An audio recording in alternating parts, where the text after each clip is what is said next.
I am calling to order this meeting of the Greenfield School Committee Budget and Finance Subcommittee on February 3rd, 2025 at 6:30 p.m. And I will begin with a roll call. Member Martini, I am here. Member Goodwin? Here. Member Childs?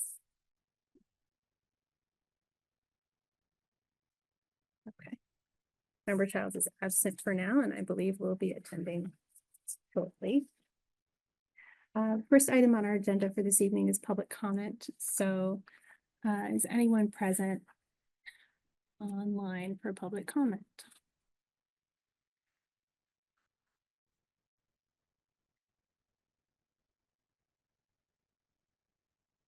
Not seeing anyone. I see Mr. Assistant Superintendent Sullivan is joining us. And so is Member Childs, so I'm just going to wait for him. Hi, Anne. Hello, I am marking you present. I am indeed. I wish I was there in There's person. no one here for public comment, so we're just getting through that, and now we're going to go on to our second agenda item, which is a general discussion with the Greenfield City Council Chair Ways and Means, Mike Toronzo, and we also have City Councilor John Garrett present with us today. And the purpose of this is to have a general discussion about potential collaboration between City Council and School Committee.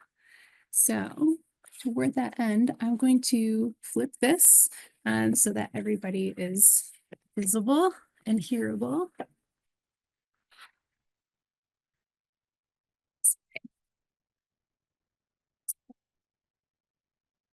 About to enter a podcast.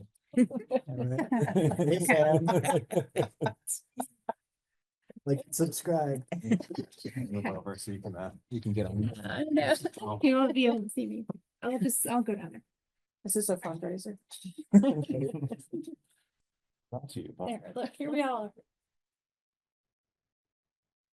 Yeah, hey, are. Hi. hi, everyone.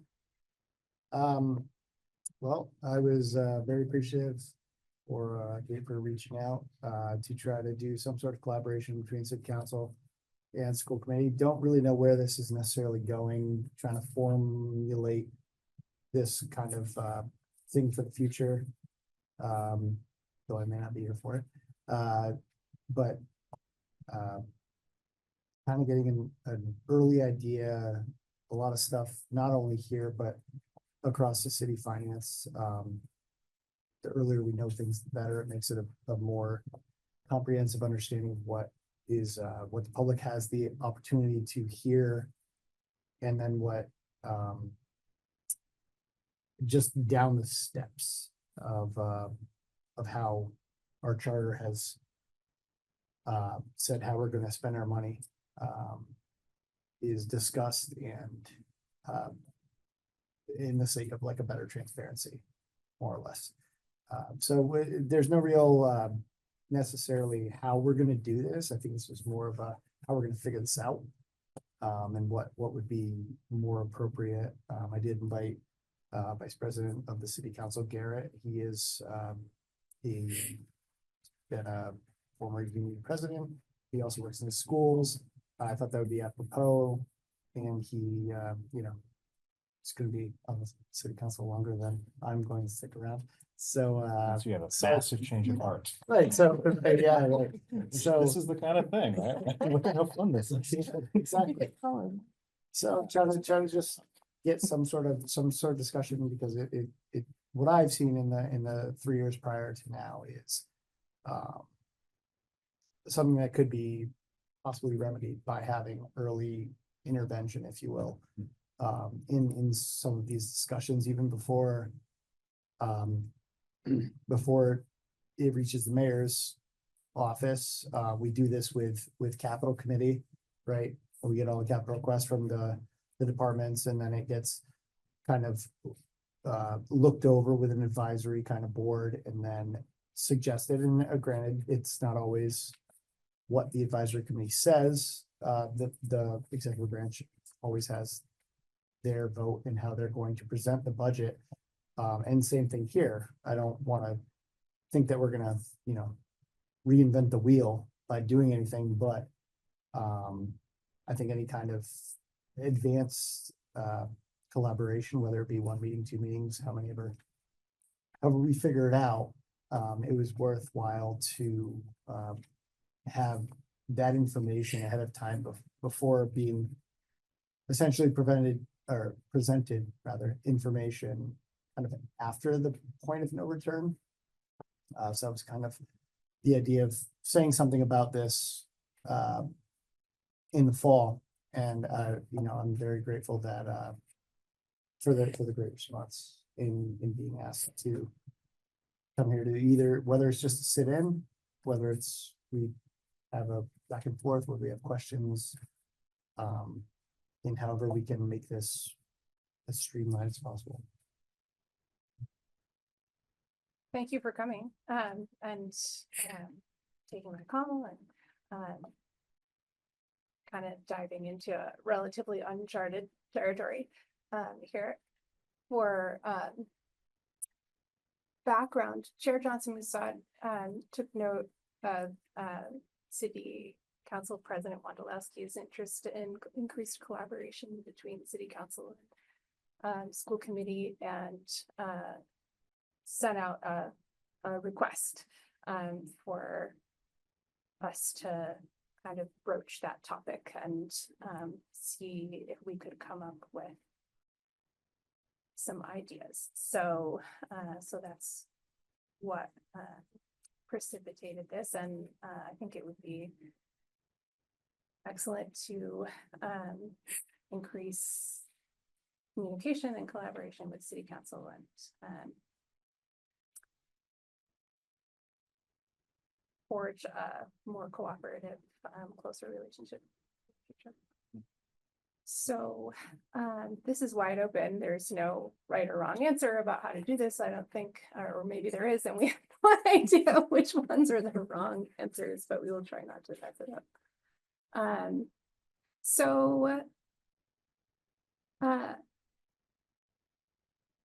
Members Child and Goodwin, do you have thoughts off the top of your head about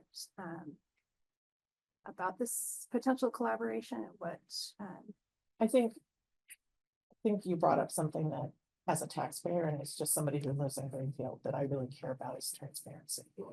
I think over the years I've lived in Greenfield, I've always wanted to know, where's my money going? I mean, that's really, as somebody who just paid a big tax bill, I want to know where my money's going. And I think that is the reality of, I went to the grocery store today, and you go shopping, and dog cookies are very expensive, and $175 later, I look at the receipt so I can see. And I guess that's what I need. I need to see the receipt from everybody who's spending money in Greenfield. It's just not the schools, but I want to know where our money goes. I mean, it's really as basic as that. As somebody who is a resident of Greenfield, I think there has to be a higher level of accountability of where does our money go. Every mayor, from Chris Forgy to Mayor Martin, where is my money going? Amy Peretti had once promised me that she would tell me where my money was going, but she never did. So I think as people who are paying taxes, we want accountability. And so when it comes to school budgets, and somebody I've looked at school budgets for over 30 years, and I've been part of making school budgets for over 30 years, I need to see what I'm paying for in a school budget, not just a bottom number. How many kindergarten teachers are there? How many first grade teachers are there? I once worked for a superintendent who was asked to cut $800,000, and he said it cost $800,000 to have 8th grade, and so we would cut 8th grade. And that's how, detailed it got. But at least we knew. I had a pool in my school, and it cost me $50,000 of chlorine every year, but I knew how much it cost to run that pool, and everybody in town used it. So I think the devil is in the details when it comes to money. and making smart choices about what we want for our kids. I want to know that every third grader can read. I mean, that's real for me. And how much does it cost to make sure that happens? And I think that's where I'm at, is I need more information. I've been looking at our budget sheets every month. Thank you, Andy. You know, and I know it's like $1 million for each elementary school. But, you know, I look at special ed numbers and that's like a whole, I still can't weave my way through that. Transportation costs, I know are huge, but I don't know what piece of the pie that is. So I think the detail, you know, is important to me. I think it's also important for us to remember that even though school committee members have our budget sheets presented to us every month, we go through the school warrants and actually do have those receipts at our fingertips. And we, on this particular subcommittee, attend additional meetings talking about our budget and how things are affected by outside pressures and things like that. Not everybody has the ability to do that. And it's not that those things aren't accessible to everyone, because certainly anyone can log on and watch a committee meeting and can go on the website and pull up the meeting materials and comb through those budget sheets if they want to and all of that. But I always try to remember that we, as elected people, have the responsibility to kind of distill that for folks and not be expecting people to devote the same amount of time that we do to those things in order to understand them. So that's something that frequently runs through my mind. Member Childs, is there any thoughts that you had on this? Member Goodwin really summed up a lot of my thoughts about accountability, and I think it's not just deciphering for people what all of the alphabet soup, are standing for, but also why each line item is important, not just in terms of, okay, this gets kids to read, but also what the financial implications are if we don't do certain things. That makes sense. One of the things that I'm looking at, so for the coming year, we do have expenses related to moving the 5th grade back to the elementary school and the 8th grade back to the middle school. And doing that costs money, yes, but it also prevents the drain of students who go through 4th grade in Greenfield and then transfer out, and their money goes with them. Just as an example. So I thought we might talk a little bit about what our respective roles are, so that we can get a good idea of how people understand that. But is there anything else that anybody wanted to add in a general way first? Just in a very general way, I think everything that folks have said about fiscal responsibility and the need to serve our student population is absolutely true. And that's obviously the focus of the school committee, and rightfully so. I think the next years are going to be challenging budget wise for the whole city, and not just our city, but every community where local aid, you don't need a crystal ball to suspect the federal money is going to be less frequent, especially for things like special education, right? So we're going to need to, as a city, look long and hard at every single budget, and doing this kind of work allows us to have a more holistic picture. And there's going to be things that every single person who votes for are going to be unhappy about. And I don't relish that. I know it's going to happen. And, what we can do by having these conversations is making sure, again, as you said a moment ago, even though the information may be out there, make sure it's being disseminated in ways that are intelligible to folks, useful.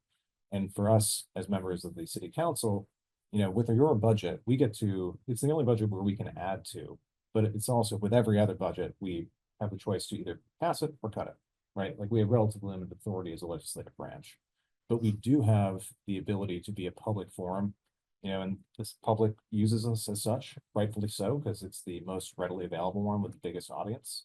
And so, as we're going through this process, whatever form it ends up taking, it's really important that we're doing it because we're gonna be a city government under pressure. You know, and the cherry sheets are gonna get smaller, you know, like I can gloom and doom all I want, but the positive thing is we're talking about it now as opposed to letting it wallop us, you know, when those come down. Sure. You know, so we know it's gonna be rough, but you know, as long as we're all in it together, we can get better outcomes than we would otherwise. You know, and just kind of getting back to the information piece, you know, it's very easy to speculate about what my money is being wasted on or whatever it might be when you don't see it. And so, you know, the transparency element is good for the kids ultimately is the bottom line, right? So that way we can make sure the resources aren't being withdrawn from them because people don't know that they're being spent in a way that's responsible. So the other thing I always think about is just the huge income gap in our city. We have really wealthy people and we have a huge population that is not. And so that's something that I, you know, keeping in mind with those grocery bills and tax bills too. You know, there are folks that are cost burdened. It's like something like half the city within, you know, 91 and Route 2. And 80% of us are over 60. Yeah, it's rough. And, you know, Yeah. and somebody over 60, you know, they may not have kids of their own in the schools, but by God, is it in their best interest to have a well-educated young youth population? You know, even if they may not feel that way at that moment in their lives, you know, so it's our job to sell that idea as well. And we can do so better as a city council if we can honestly say like, look, they are cooking, you know, they are spending every dime in a way that is efficient. And, you know, I'm sure that will be the result. Yeah, no, really appreciate us being here and having the opportunity. I'm glad that, you know, President Wondolowski is, you know, is pushing for this and you guys were so amiable to it. So, yeah, thanks for letting us be here. That's a good segue, I guess, because, I didn't know if I could add something to that. oh, well, yeah, of course. I echo what you're saying, John, and I think that that's, as you're saying, like the pulpit becomes sort of the frustration where some things have come out in the past is I know the school committee gets under fire for certain things and city council gets under fire for certain things we don't have any control over, right? Or like limited control over I say with quotes.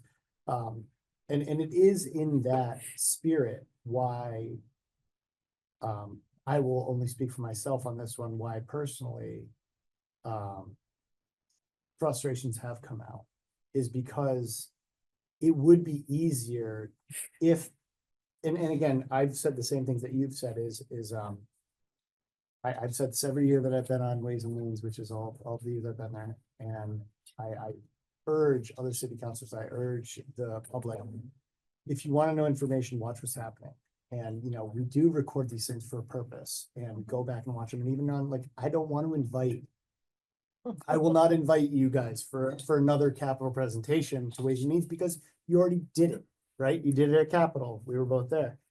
And I say, go back and look at the tape, like look at what they presented. And here's the written documentation for it.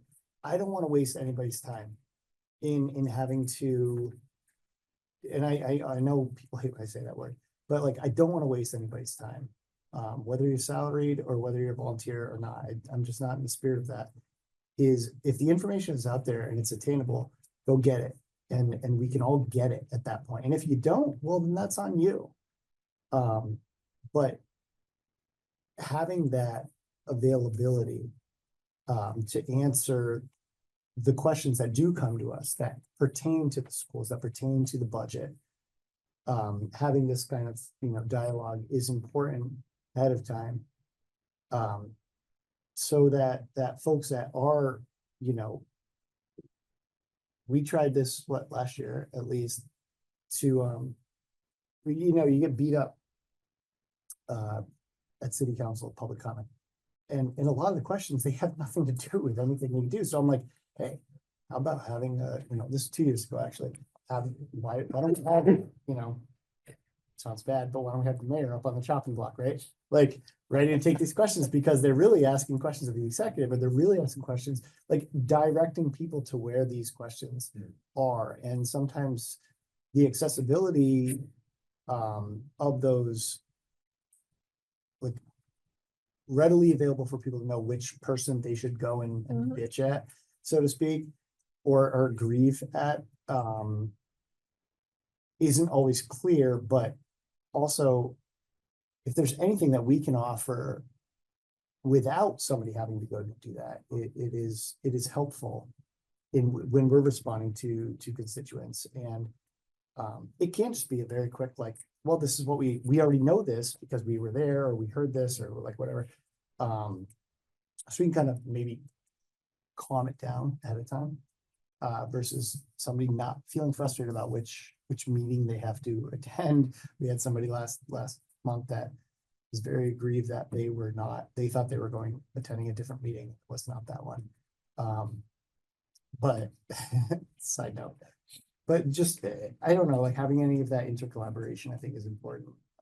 Especially in like I said, the baby steps of building the budget for the year, because more importantly, these last couple of years with the transition of the redistricting and all of that stuff, like we may be more informed.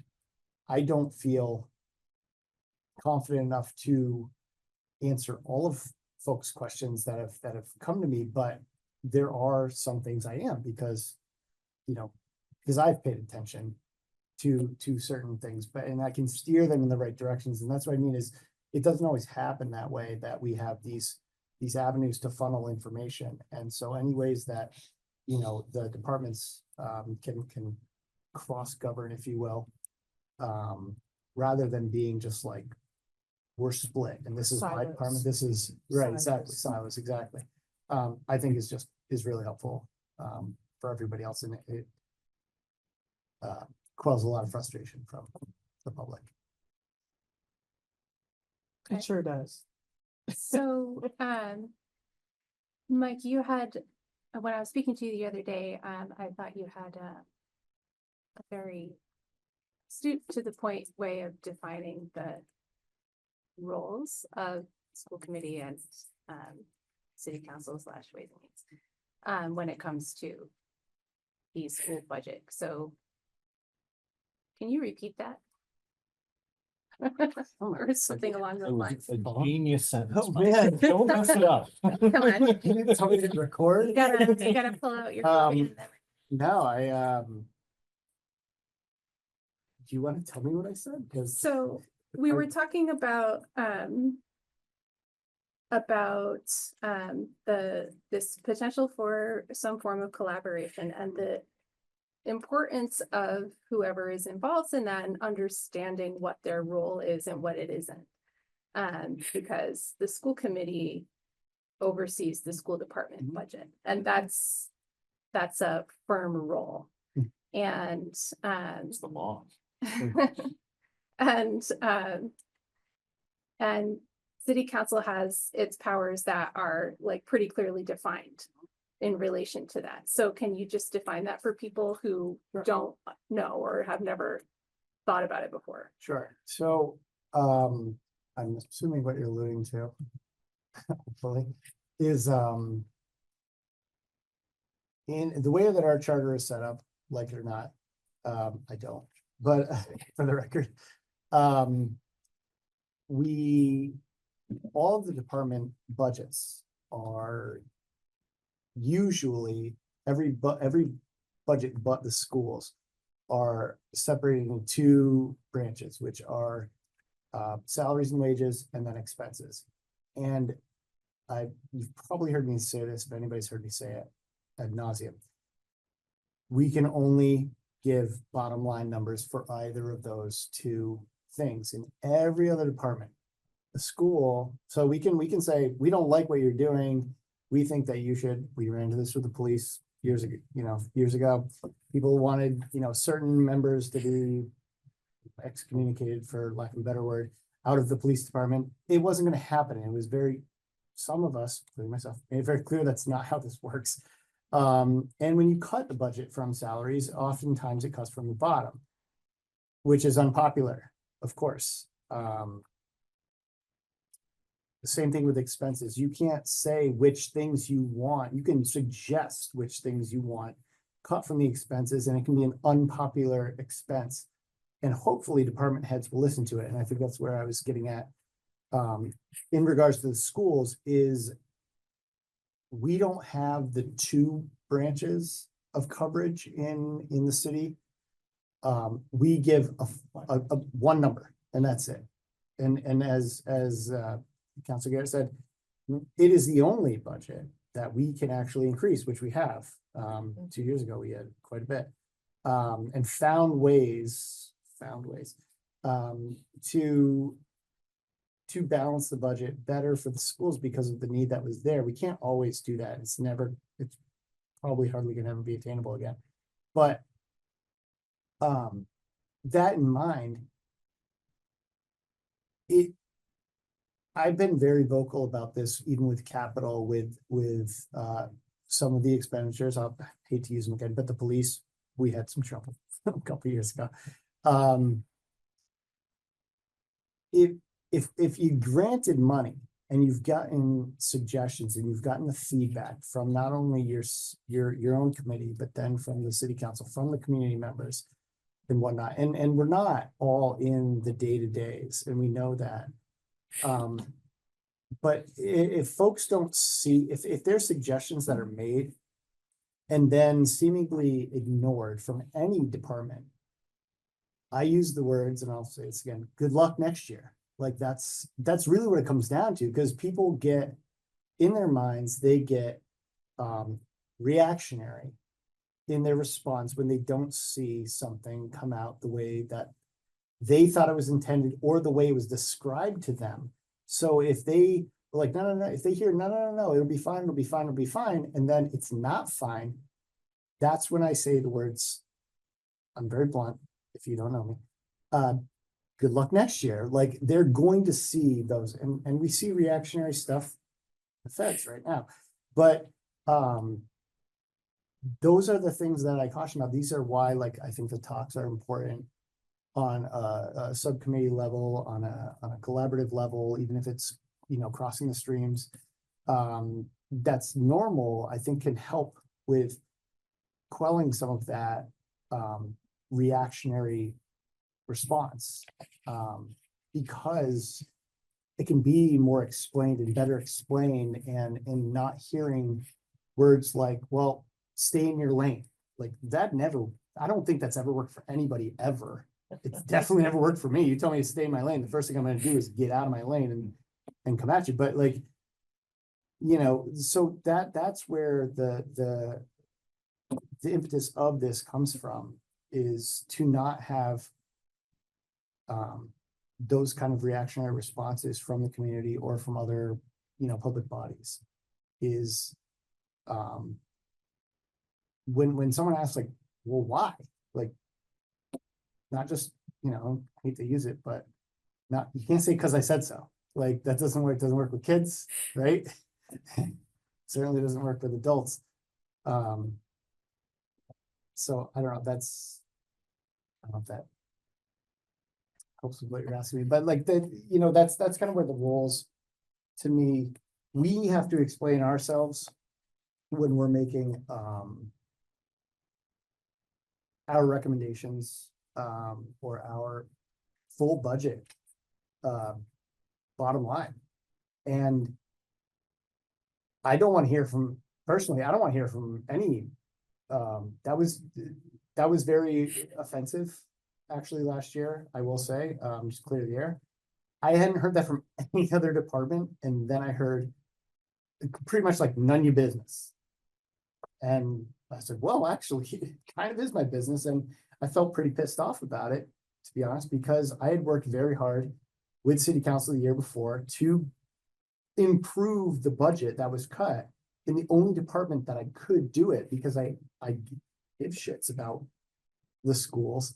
And so then that's why I got very, heated about it at the time. Was then I was told to like, shut up and stay in your lane.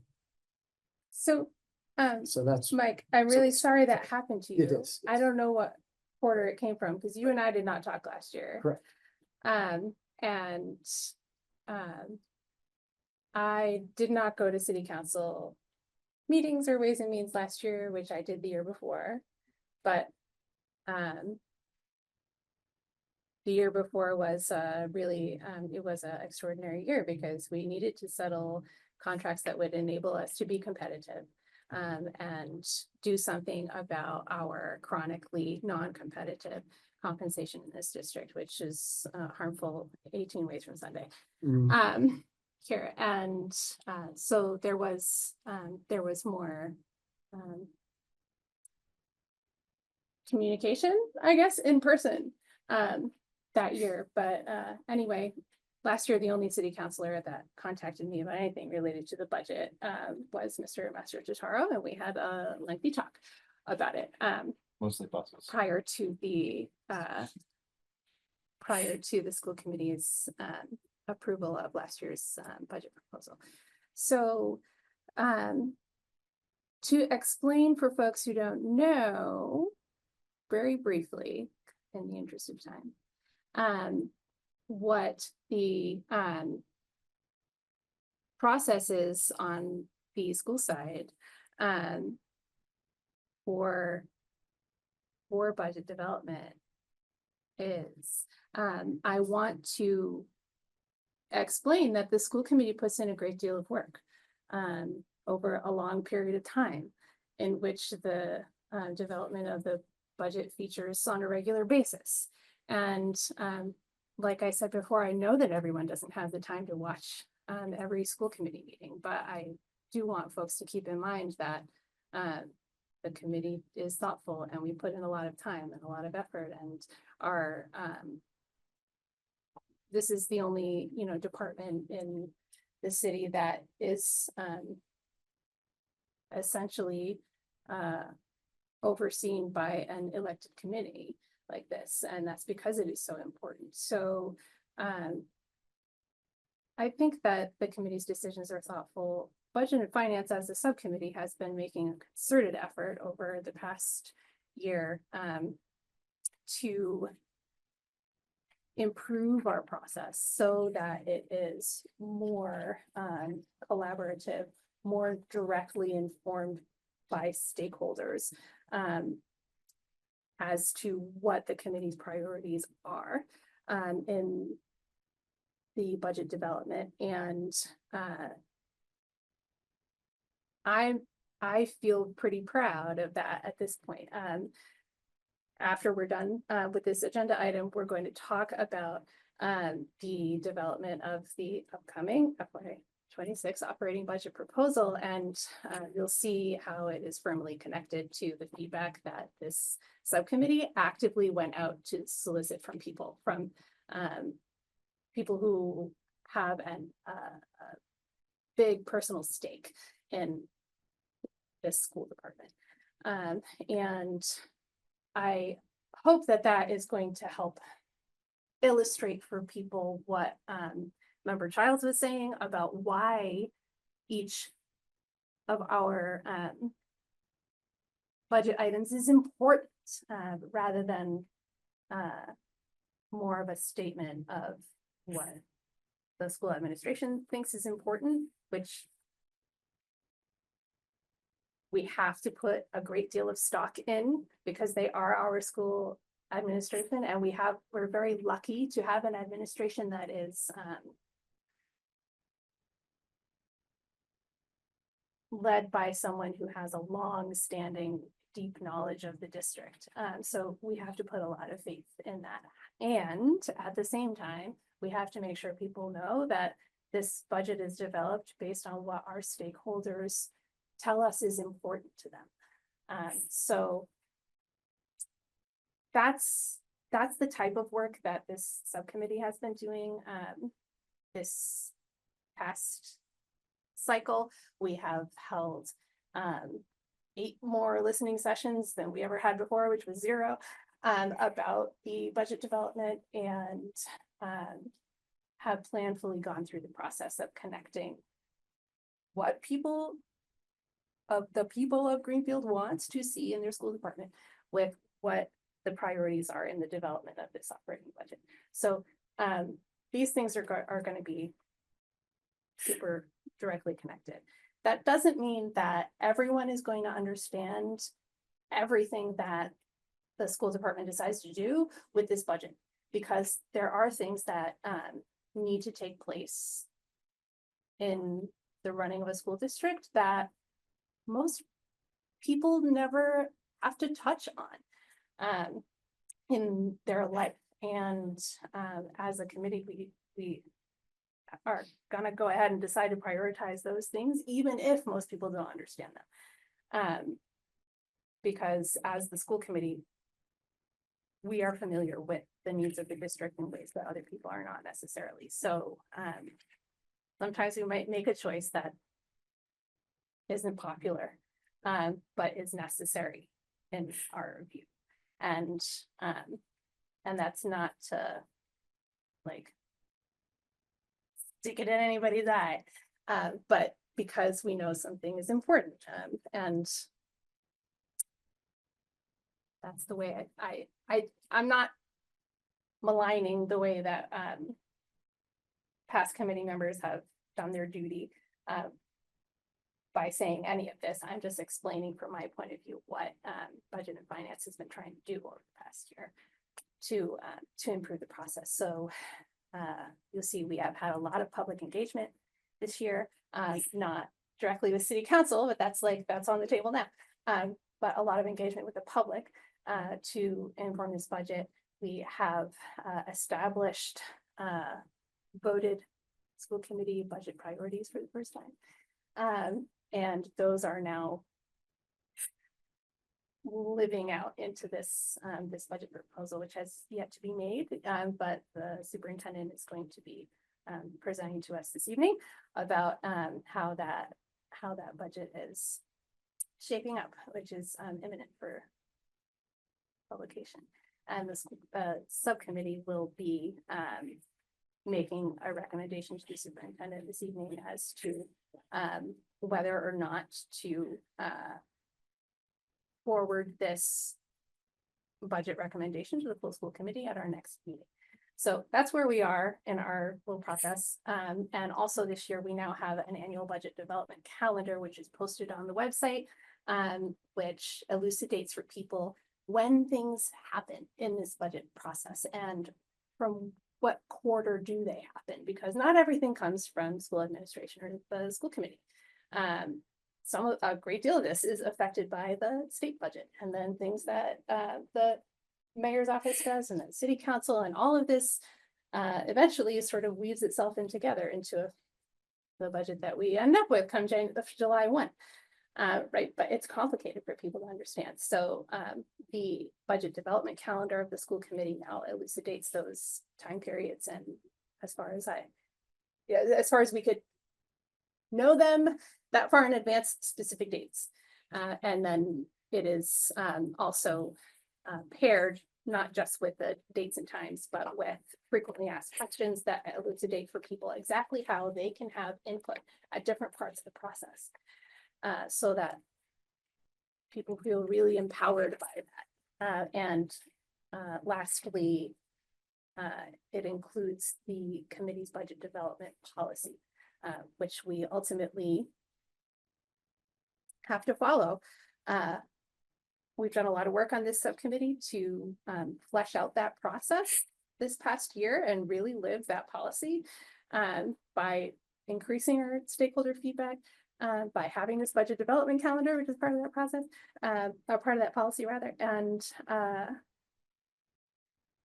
lastly, it's what we're about to do at this point in the budget development season, which is that our policy says the school committee will adopt the budget that our students need.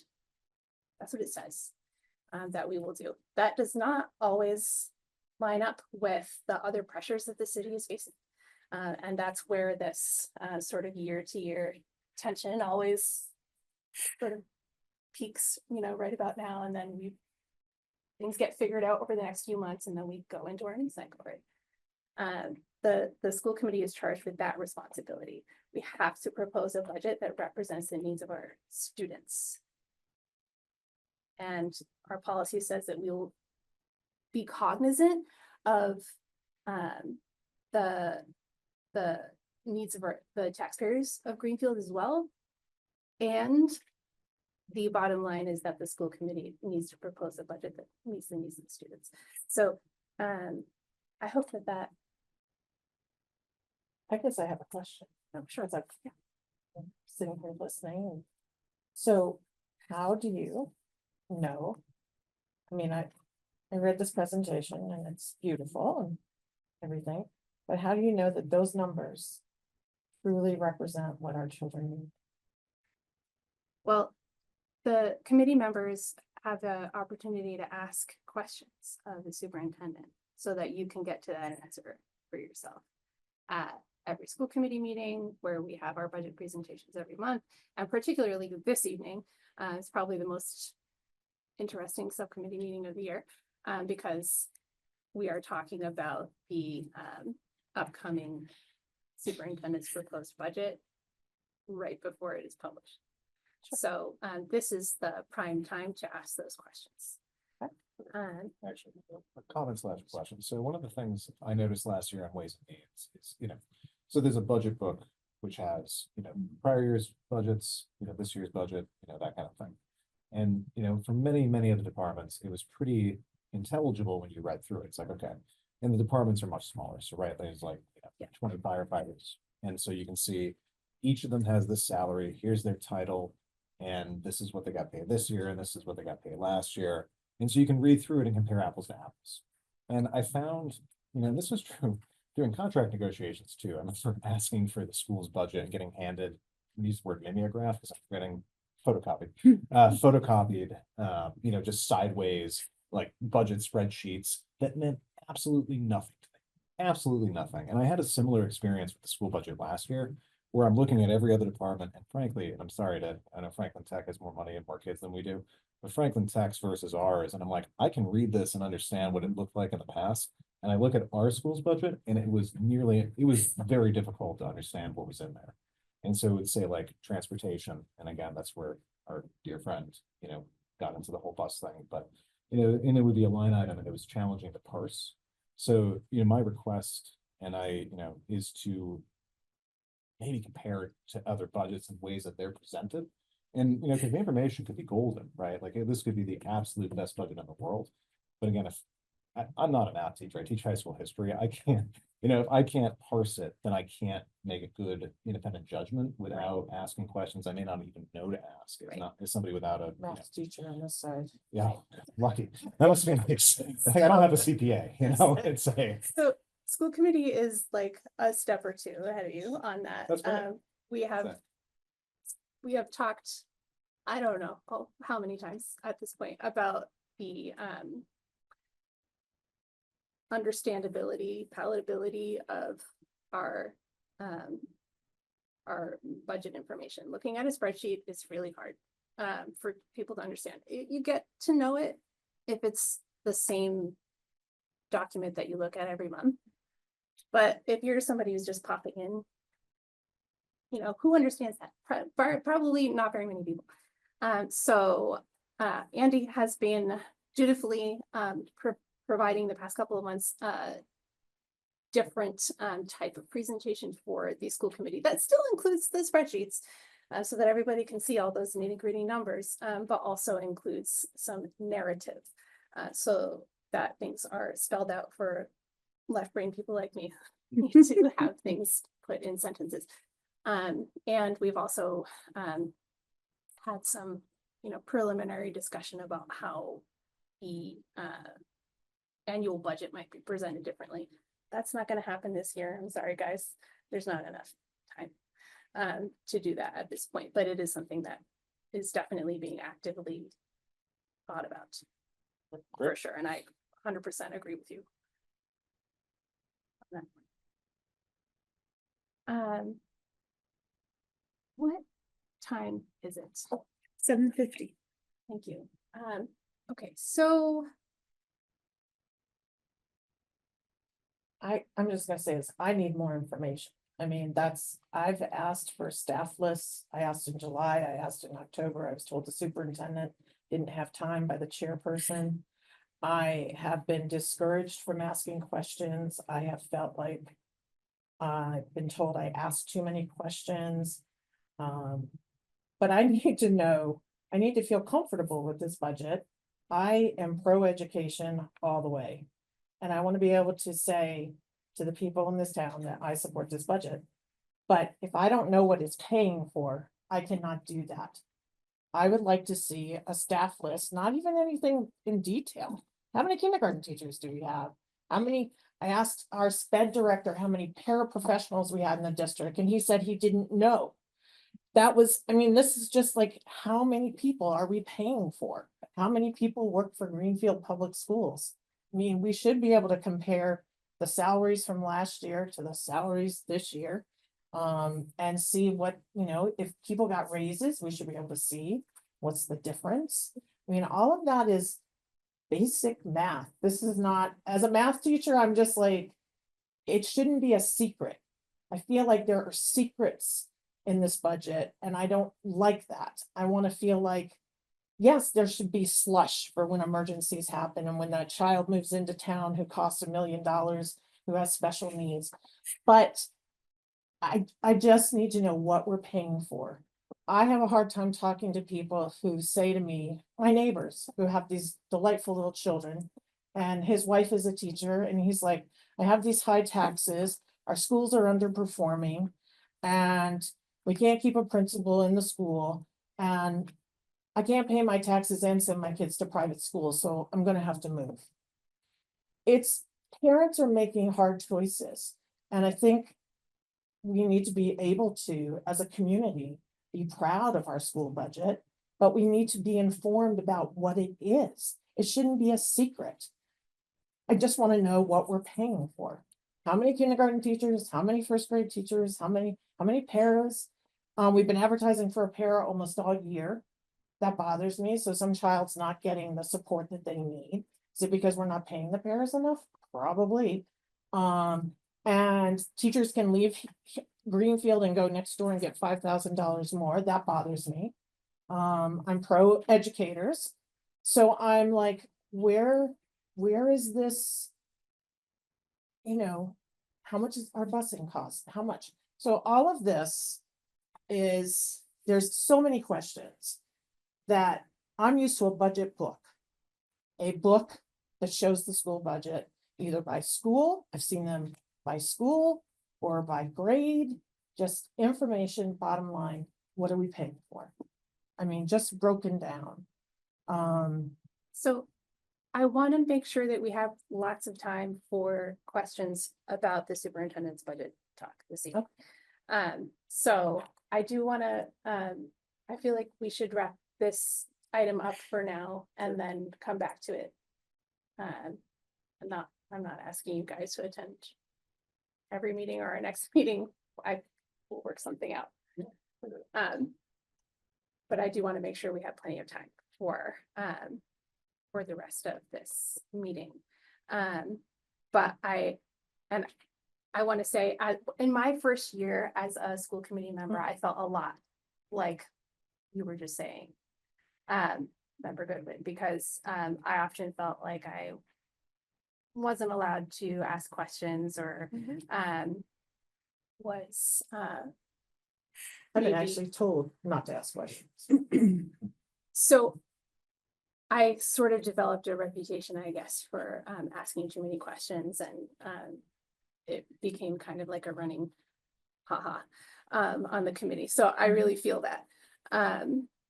And it took a while for me to, I guess, find my groove as a school committee member, because most people don't know very much about what a school committee does. You would know more than most people would put that on. But I certainly had a lot to learn, and walking that fine line between governance and administration as a school committee member, it's really hard to figure out because they are two different roles, and the committee is over here in governance and the superintendent is over here doing administration. And we do have to stay in our lane in that regard. And it doesn't mean that we cannot get questions answered. At least for my part, the superintendent is more responsive to me than maybe like anybody I have met when I have a question about something. So, and I don't know how you have time to do that because you have way more to do than most people I know. So I appreciate that, and I do want people to feel like they can ask questions, and at the same time, I want to be mindful that the superintendent has a massive job to do, and her time is incredibly precious, so I try not to bug the superintendent too often with questions, and sometimes it is important to run something by the committee chair to make sure that it is within our scope, or if we want something to be addressed by the full committee, that's something for the committee chair to decide. So there's a lot to, I don't know, there's just a lot to digest, I guess, with the role. But maybe by creating some additional venue or process for collaboration between us and city council, that will help both of us to feel more heard, more effective, more So it's more sad, but I can say I've watched school committee meetings in Greenfield for 30 years. There are very few I missed. And I have never seen a school committee not, especially with the budget, like meet with principals, have conversations. I mean, I just. Nothing should be hidden. I think the best one I ever saw, Buzz Nimbercow, had a pie graph. He showed the percentage of the budget, which was transportation, the percentage of the budget, which was special ed, and then salaries, and this little itty bitty slice, which was expenses. But it showed me, as somebody who lived in town, exactly how transportation was the most expensive piece of our school budget. It was informative. It gave us information as people who lived in town about what we were paying for. That's what I think the citizens of Greenfield deserve, to know what they're paying for. And that's true for every department. It really is. That's the type of presenting that I really liked when I was at the Massachusetts Association of School Committees. It provides a great deal of professional development for school committee members around the Commonwealth. One of the things that they do is hold an annual conference, which is 3 days chock full of the best training I've ever been to. I hate trainings, they're normally useless, but MASC really knows how to give you something valuable. So anyway, one of the things that I was looking at this past conference was Worcester's budget. Budget book, and the graphs, charts, things that distill things for folks in a more palatable way. That was one of the best things about that. I really admired it. Now Worcester has a great deal more students and a great deal more money in their budget, although they struggle too. So I don't know that we can have all of the bells and whistles that they have, but I would love to see. These guys are the ones to do it, right? Like, Yeah, yes, right, yes. And I think it's a good This point. involves asking them to do new things. I think it's a good point that you bring up. And I would say regardless of the amount of funding for a certain municipality, the same process could be had. And I agree. I have not seen that in the 3 years that I've been on finance for the city. That I will say that, to be very blunt, as I can be, the public school presentation for the operating budget is chintzy at best every year. It is, I think, no offense, veterans, the veterans department has better presentation of their operating budget than the school has had. It's like, here's a piece of paper. Here's our number. Here it is, look at it and accept it or bust. Could I Yeah. maybe interject, Kate, and actually That's all I'm just saying. maybe start with some conversation about what is here tonight and why, and then what Yeah. will be presented at our official budget hearing? Yeah. And let's then talk that about may what we- clarify for Member Goodwin as well as others what actually is forthcoming. I'm gonna just move you off camera because I need to present my screen.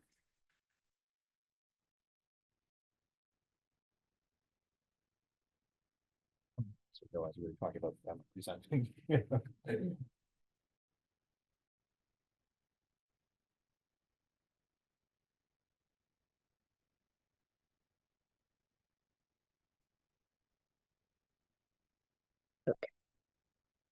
And can you see that? You're good at home? Okay, thank you.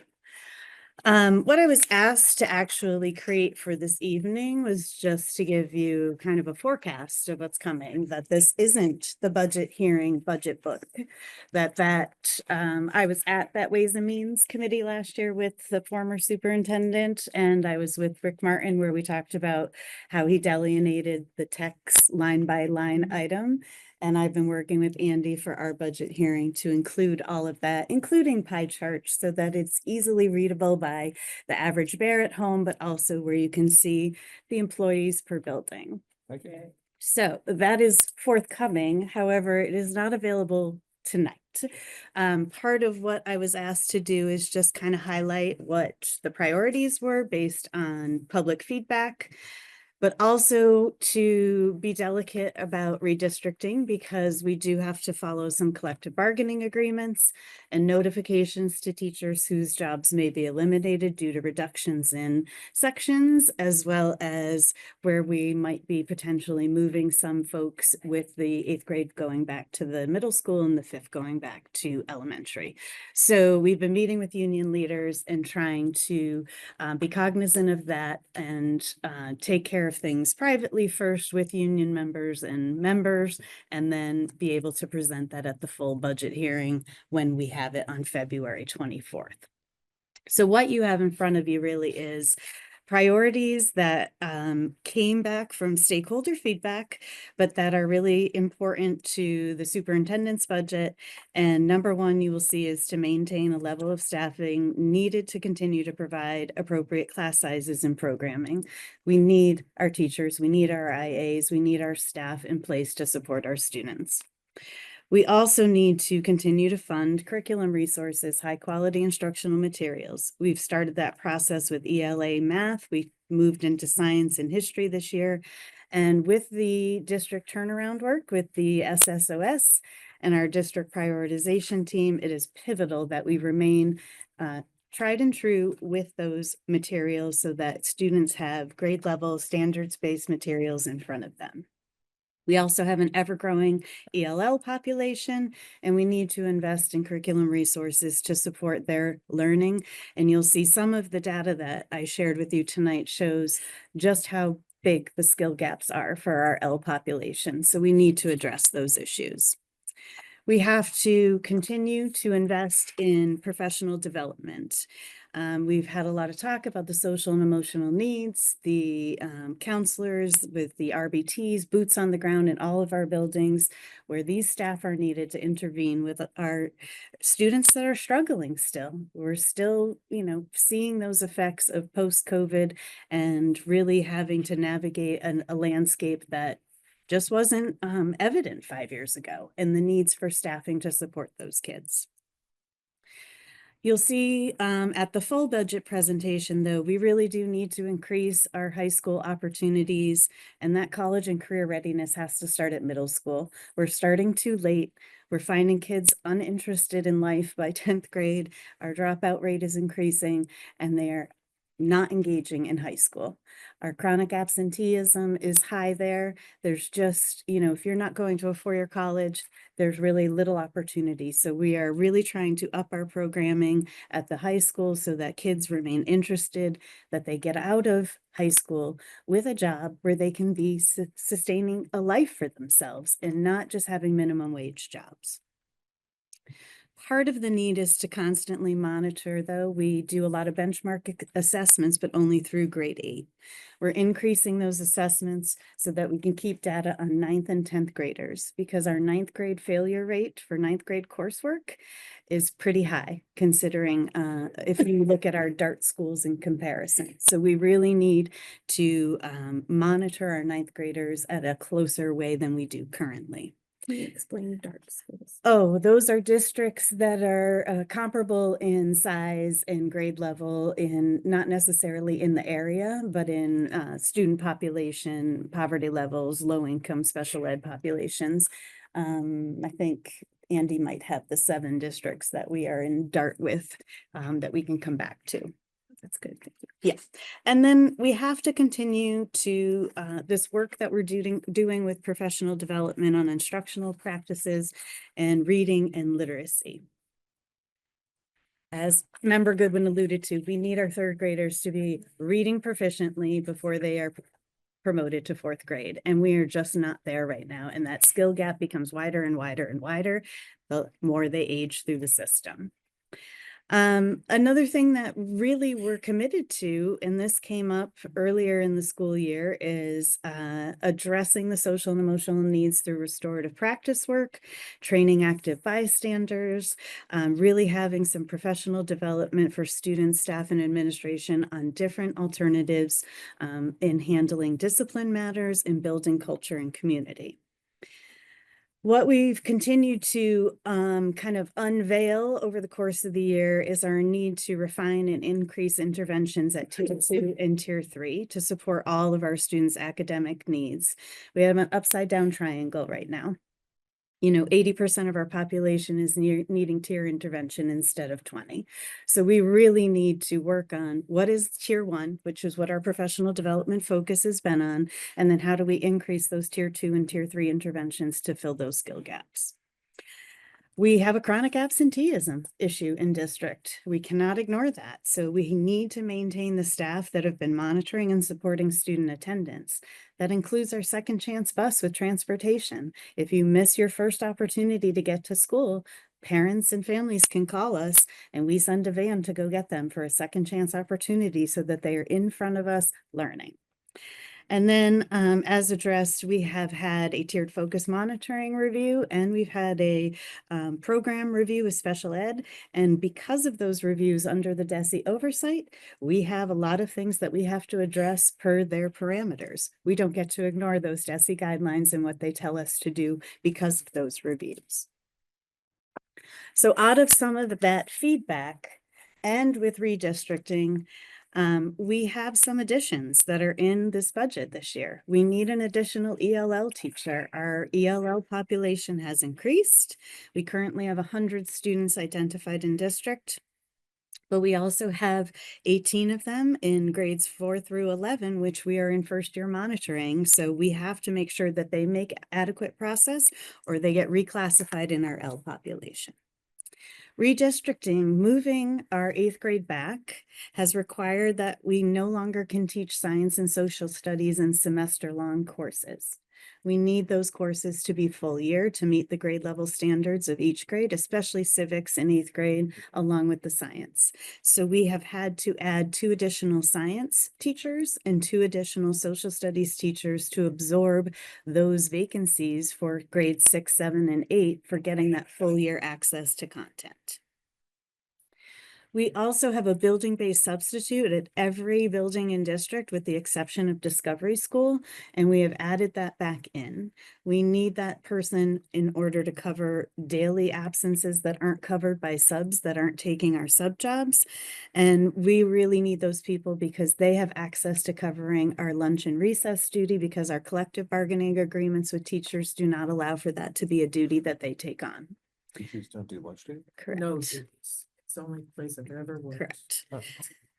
And then unfortunately, with a lot of the federal cuts, the Collaborative of Educational Services in Northampton was running our Beacon program, which is our alternative program for our high school students. It was originally adopted at GCC and GCC was running it, and then the Collaborative took it over, but they are no longer funding the teacher. So this program, which I proudly began 3 years ago, has been an alternative high school program for students who are credit behind and who are in danger of potentially dropping out. And this program has helped at least 30 plus of our high school's seniors to graduate over the last 3 years. So we have incorporated that position back into the budget for this coming year.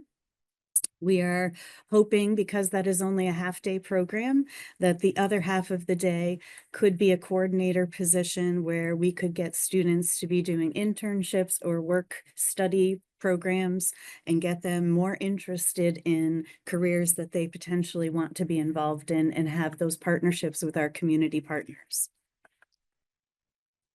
Was it only Greenfield kids in that program? Correct.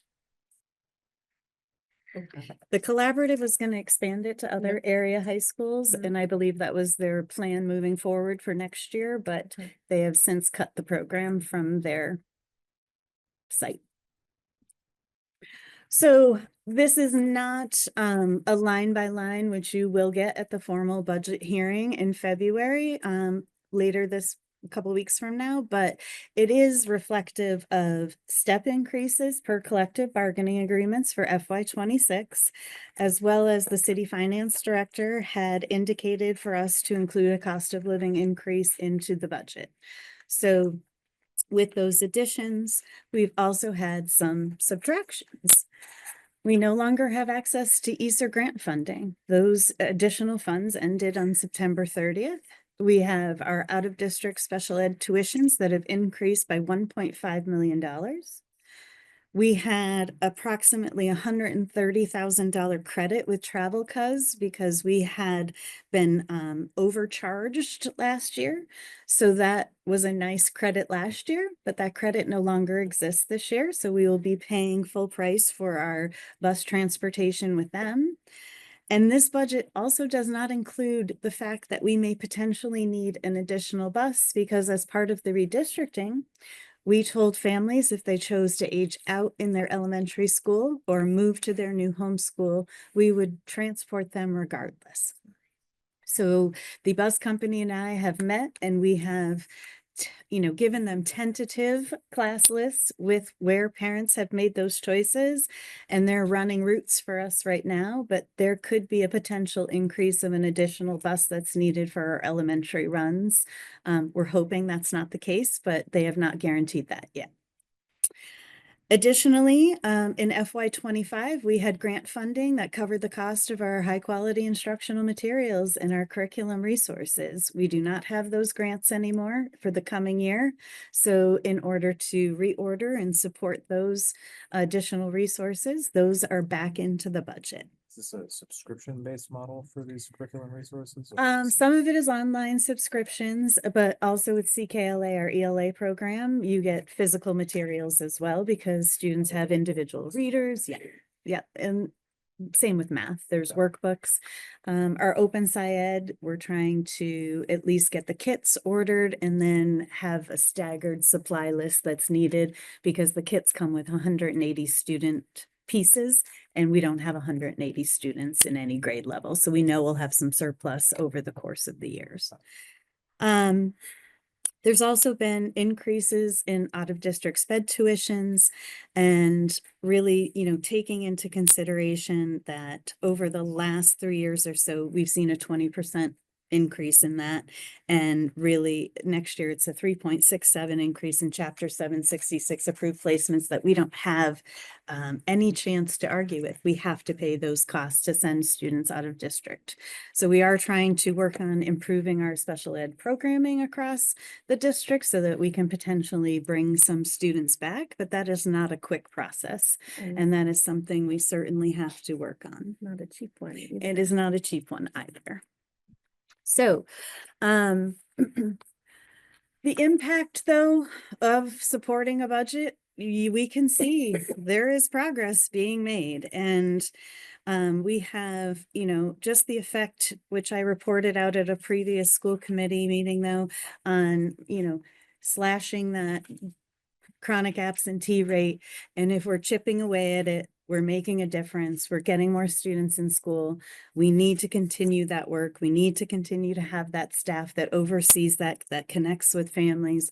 Our director of behavior services, our nurse leader, they meet weekly with every building principal and their attendance team. They monitor students who are not attending regularly on a case-by-case basis. They connect them with social services in town. If it's an anxiety issue, we try to find outside therapists for students so that we can get these students back in school. If it's a matter of transportation, we try to figure out how we can get them, if they're not on a bus route, how we can get them into school. And just really working to let families know that we need their kids in school every day for the full day. We've also seen some academic growth. So the data that we've been reviewing at our district level professional development teams, our instructional leadership building-based teams, this high quality instructional material and the investment in it, and along with the professional development and focus on literacy, has really made an impact. I just pulled some quick NWEA, which is our benchmark assessment data. And you'll see for the fall and winter in our just overall student percentages, we are seeing growth. These are not grade level RIT scores, so we are still behind and we still have skill gaps to close. And you will see that when you look at some of our subgroups. I think we have to keep true to the course though, and the impact of the budget support for ongoing professional development is expensive. We need high quality instruction for not only our administrative team, but our instructional leaders in the building. And we've started this work. We're in year 2 of our instructional leadership and increasing what we're doing in our classroom. And then we've added our data analysis teams this year and really diving deep into what students know and what they don't know in front of us, and then how we adjust our instruction so that we can identify those skill gaps, address them, pay attention to them, intervene with them, and close them. Part of what has been ongoing with building principals and district administration, we are in learning walkthroughs every week. We are officially doing 6 with our partners from the teaching lab per the year. I provided some data though that you can see that some of the identifiers that we've been using our learning walkthrough tool, we have seen progress in our buildings. And when we're not doing the official learning walks with the teaching lab, Assistant Superintendent Sullivan and I are in buildings every week. We alternate. If I'm in the middle and high, he's in elementary and pre-K, and then we switch the following week, so that people know that we are paying attention to what's happening in those classrooms. We're paying attention to what's going on with our students. So I just kind of summarized at the end some of the budget highlights, and these will all be in detail and explained at the formal budget hearing. But, really expanding those opportunities at the high school and middle school, workforce development opportunities. We started a financial literacy elective this year. Students had to create their budgets and learn how to survive as if they were a 21-year-old based on whatever job they thought they were going to be interested in. And I was fortunate enough, Mr. Martin, who teaches the class, had me come and grade their finals. So they had to present their budget presentations on how they were going to survive with a career that they chose and the money that they would make. I really do believe the Beacon program is essential to supporting some of our students who are behind the 8 ball already in our high school and need that support. One of the things that is included that has been I don't want to say a demand, but a highlight of maybe our conversations is having foreign language return to the middle school.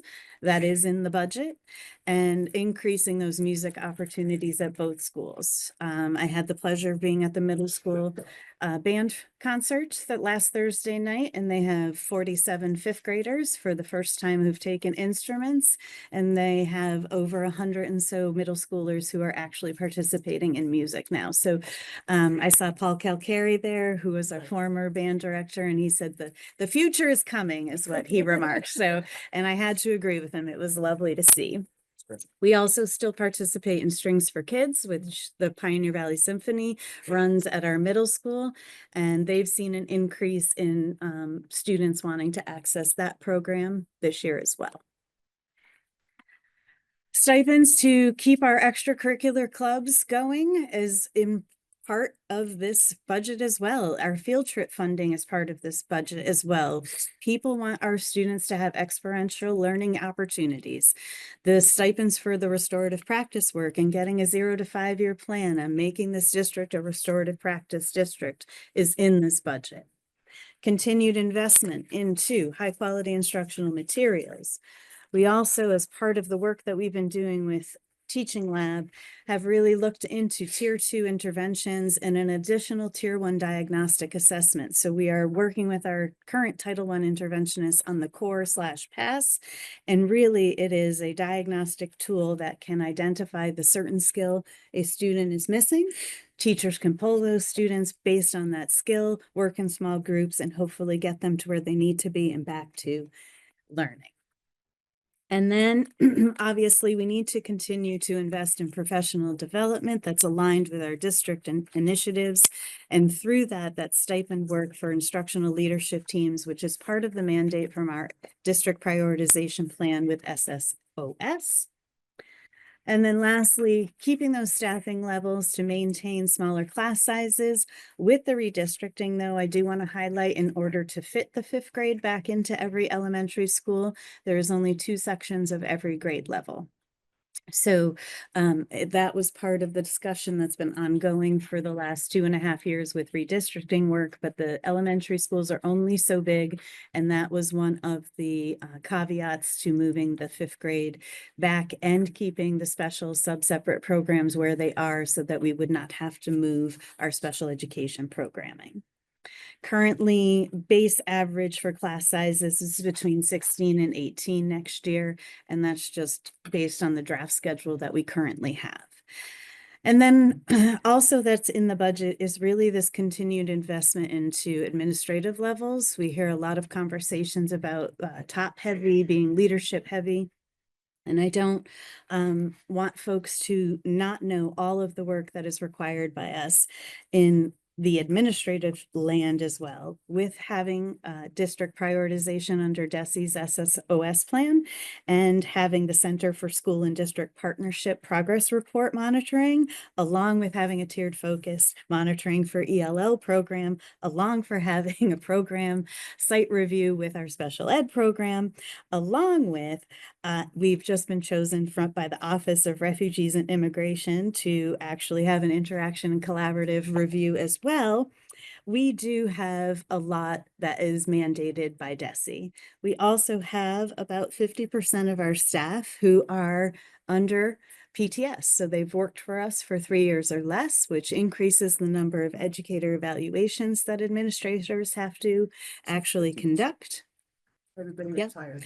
And we also have evaluations for every collective bargaining agreement that our administration is involved in, along with leading faculty meeting times, setting agendas and supervision for professional learning times, the oversight of just the daily operations of school at any time of lunch, recess, arrival, and dismissal. And that includes, supervision and investigation of any and all complaints, bullying, harassment, or otherwise, as well as building culture and community with our families and parents. So there is really a lot on everyone's plate, and we need the staffing levels to be maintained in order to continue this progress for student growth and achievement. Thank you. Favorite question?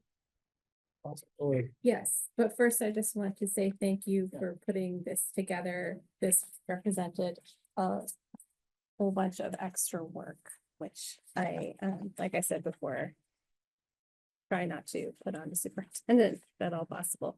So I appreciate it. Thank you. Mike, you had a question? I feel like I would just take advantage of the opportunity that I'm here. This may be more for a regular, full meeting, but I figured since it's right before finance was coming out. So I know a question that I thought of, and a lot of folks who grew up here have wondered, is why there is, I guess it's a 2-part question, why there is such a challenge bringing 5th grade back and making middle school 6 through 8 again, because that was the way it was for years until a bad decision was made to not do that. And we have a lot fewer students than we did. So I understand we don't have as many elementary schools as we used to, but we also have a lot fewer students enrolled now. And I've heard that some of it has to do with some of the special education requirements that are different, space limitations in that. But, and I know that you had said that would shrink it down to like 2 per school or 2 per grade.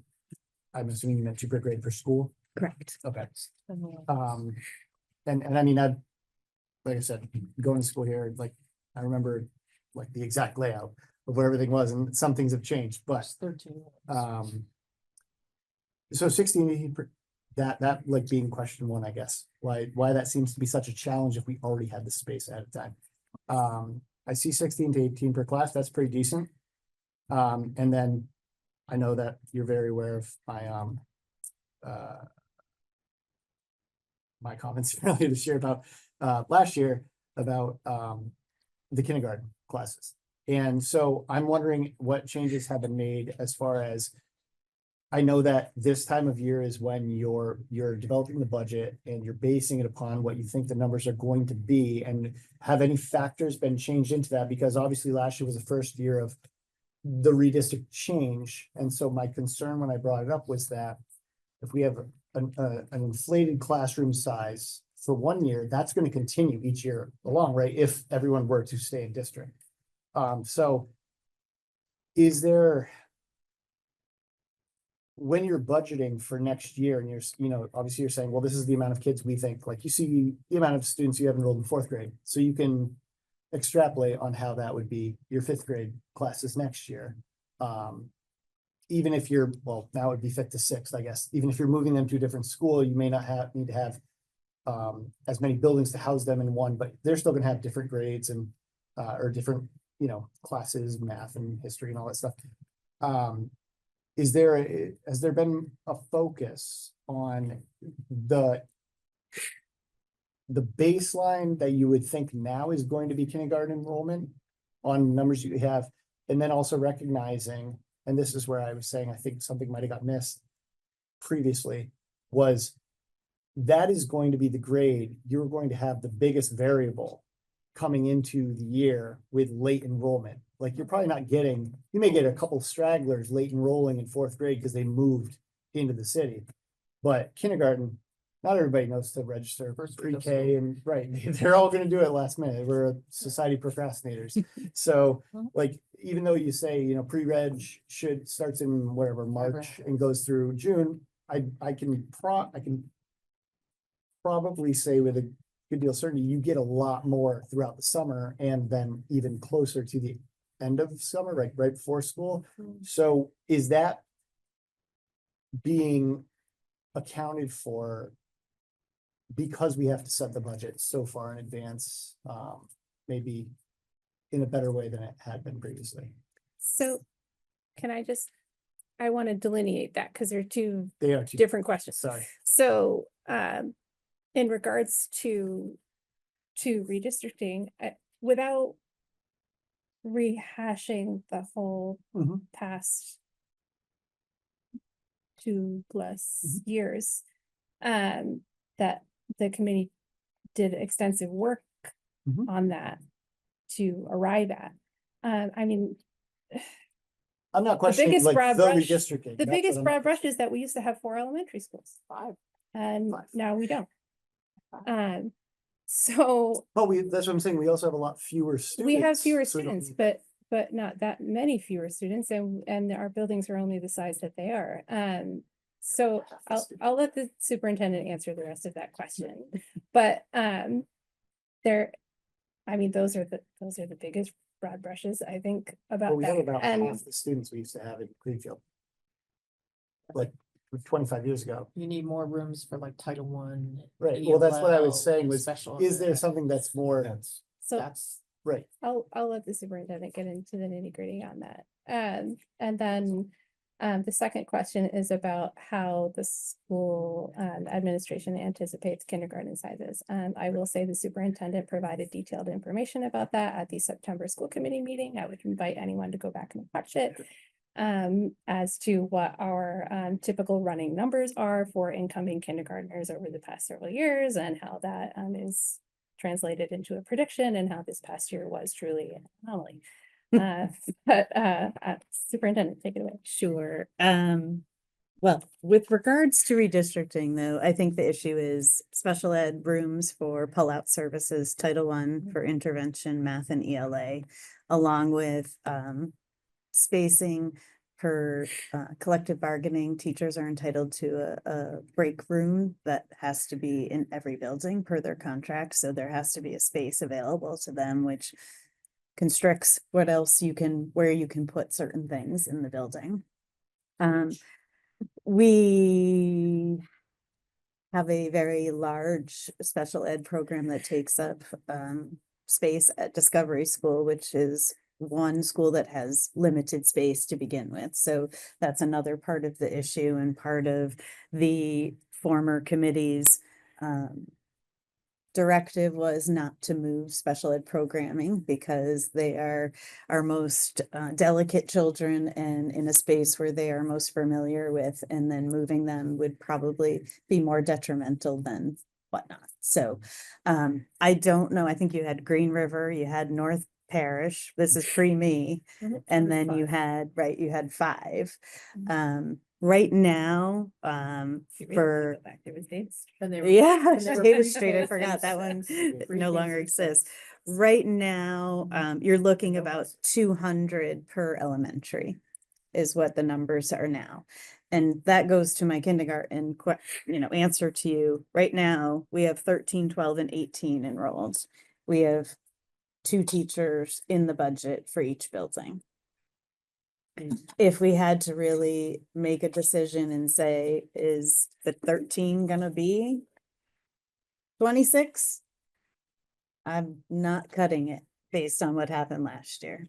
And that, because that is what the former superintendent did when we had 12 for so long. And then, August 28th, I'm faced with, here we go, here's 40 more kids for you. So what we have done at central office, however, is we have upped our ante with kindergarten enrollment and having them more often with our registrar at night, advertised more clearly, and then we're going to do it again a month later and just really we got the census information from the city and really try to target those kids that aren't in our current preschool and try to get families more aware of when they need to enroll so that we have those numbers sooner.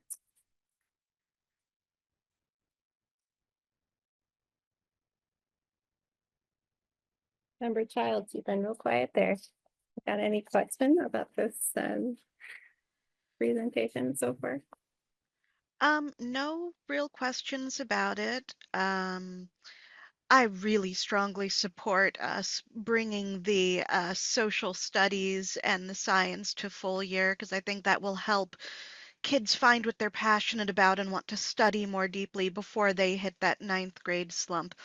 And also, out of curiosity, I wanted to see how many students we had in district 25 years ago.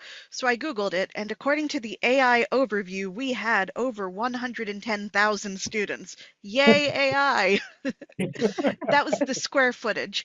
Best I could find was from, let me see, was this 2004 when we had about 1861? No, this was 2006. So we're down, in the past 20 years, we're down 400 students, roughly. Thanks for that. Member Childs is often our intrepid researcher of things. Compulsive researcher. Although that does provide good evidence for why AI will not be taking over the world anytime soon. You swore it wasn't plagiarism, so the person didn't write it. It's like, oh, so. I feel like that's all I a damn do. good lawyer. What's that? I had to win. AI can't do crosswords. I'm sorry. There you take go. your time. I was really happy when the idea of going to full year science and social studies at the middle school was first brought up, which was at least a year ago. Because having had a middle schooler go through this model of having this content for only half of the year, we're talking about 11, 12-year-olds who need consistent delivery of content in order to maintain their knowledge and in order to build a broad knowledge base, which then contributes to their reading comprehension, which contributes to their ability to learn everything. So, so I'm happy to see that, coming to fruition, whether it is something that we have to do anyway or not. Like you were saying, so I'm very happy to see those positions in here. I also just wanted to express my support for the adoption of elevation, having heard from one of our English learner teachers about how important this is and how it will support her students and ability to collaborate with other teachers to support them. I'm glad to see that here. I also just want to encourage everyone to please, if you have an interest in getting into the nitty-gritty details of the feedback that Budget and Finance received from all of these individual listening sessions, please go back and watch our last couple of meetings because that's when we had the much more detailed discussion about those. But all of that is reflected.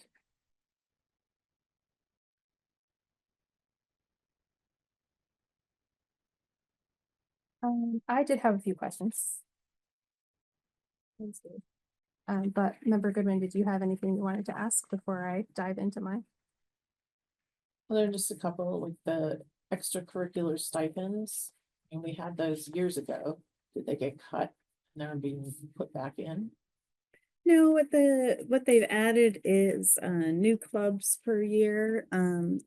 But what we're finding is all right, say you have 400 students at the high school, you maybe have 10% of the population involved in the clubs that currently exist. So what they're trying to do is revamp and expand opportunities so that if you aren't an athlete, you have some other opportunity to get involved, because we do, part of the budget includes a late bus for our students, Monday, Tuesday, and Thursday, that they get picked up from the middle school and high school. So having the opportunity to build community, build relationships with other folks while also being involved in something outside of academics is really the push. And are those buses well used by the kids? You know, they full? No, they're not full. I was We just don't have curious, 46 kids staying after on any one given day, but they are used, and it does give students without transportation an opportunity to participate. Let's think about all our vans versus buses and.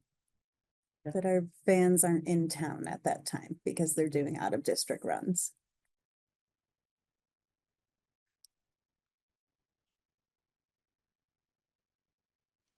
Did you On the have note any? of those extracurriculars, I know the middle school, the chess club and Dungeons and Dragons clubs in particular have been very popular.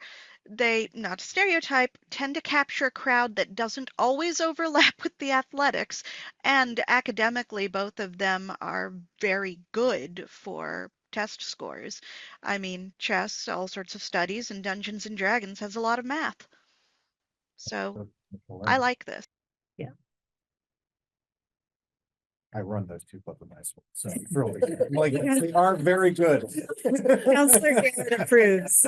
Yeah, no, but keep talking about how great these clubs are. So They that would will be here all D&D night. in the annual budget hearing. Yeah, please. You roll this, you're definitely turning. Toss in the esports team and we've got me covered. There you go. I wondered, and maybe this is a tandem question for the superintendent and Andy. Could you explain more about the increases in out of district tuitions, how those are set, and what recent events or increases have been with regards to that? Well, every year, the Operational Services Division, which is a rate setting agency for the state, sets the percent increase for approved Chapter 766 programs. So when we refer to the 20 some odd percent increase, over the past 3 years, 1 year, there was an actual about 14% increase in those rates.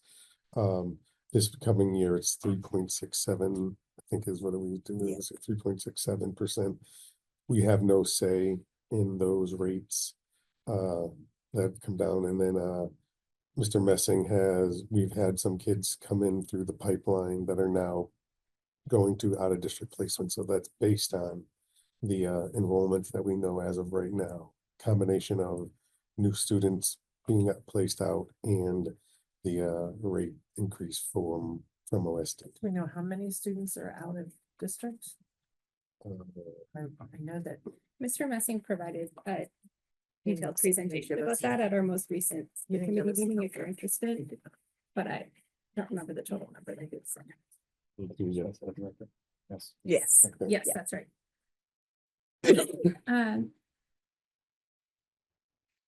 When the 14% increase came down, the state did offer some assistance to some districts to help absorb that wallop, but we did not for that assistance. So that's just a little bit of the back knowledge to stick in there. 3% certainly easier to 14, but still not.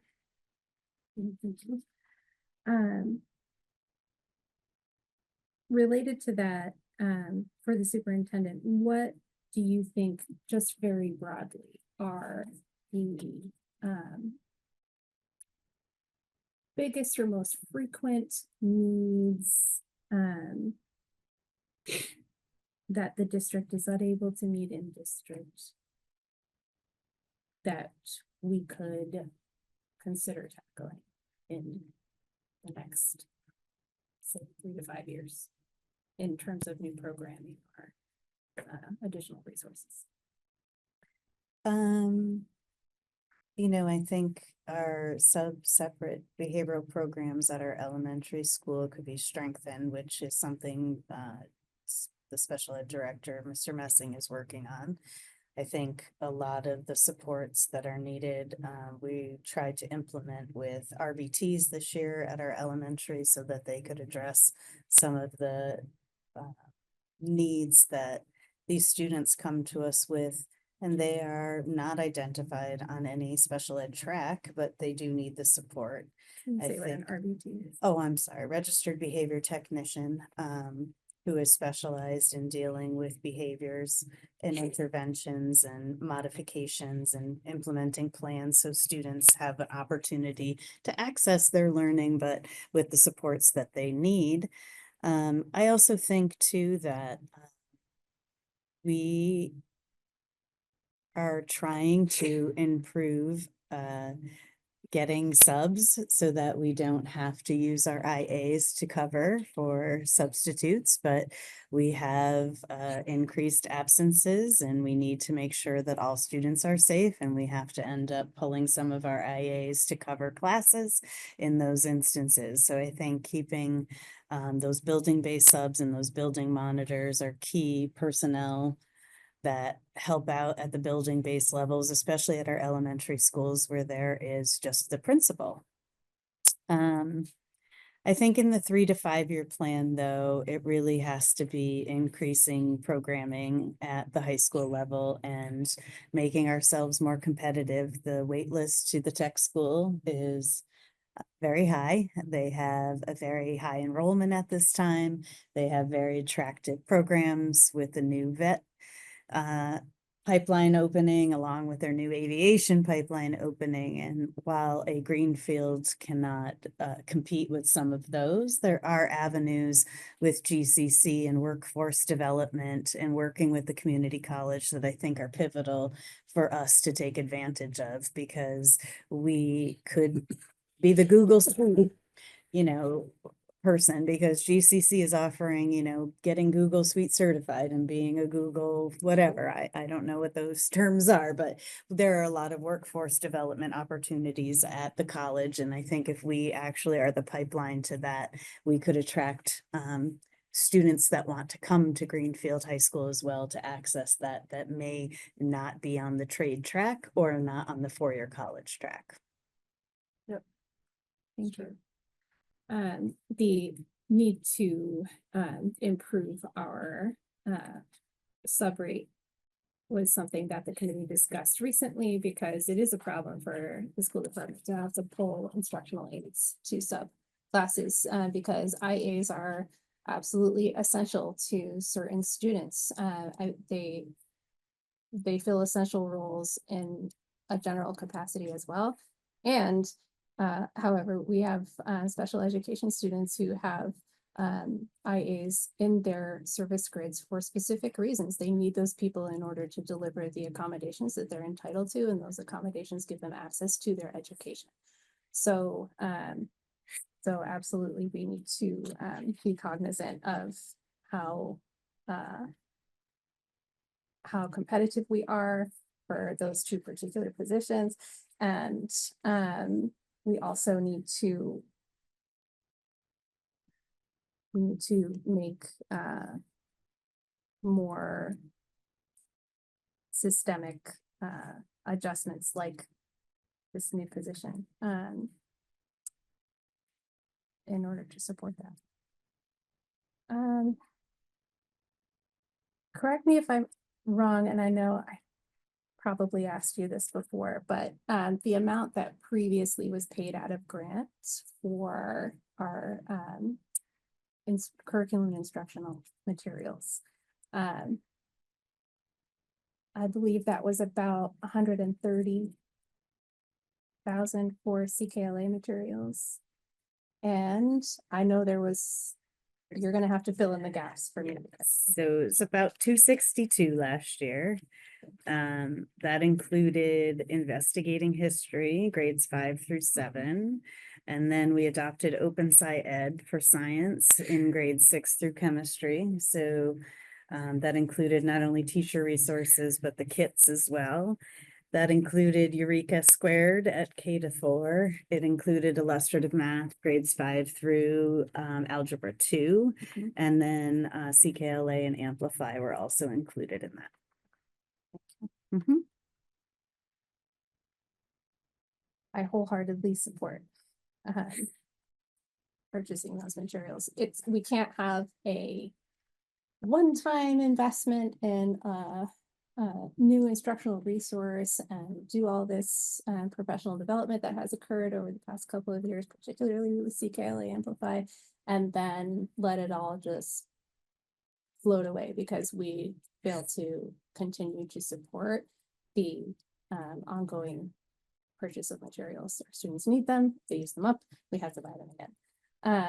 And having had students with my particular kids' experience, I'm delighted to have it not be a situation like it was in the past, where I selected the school that I selected for my kids because Member Goodwin, then principal, had the foresight to be employing evidence-based practices and aligning programming and materials that way in literacy instruction. And we now have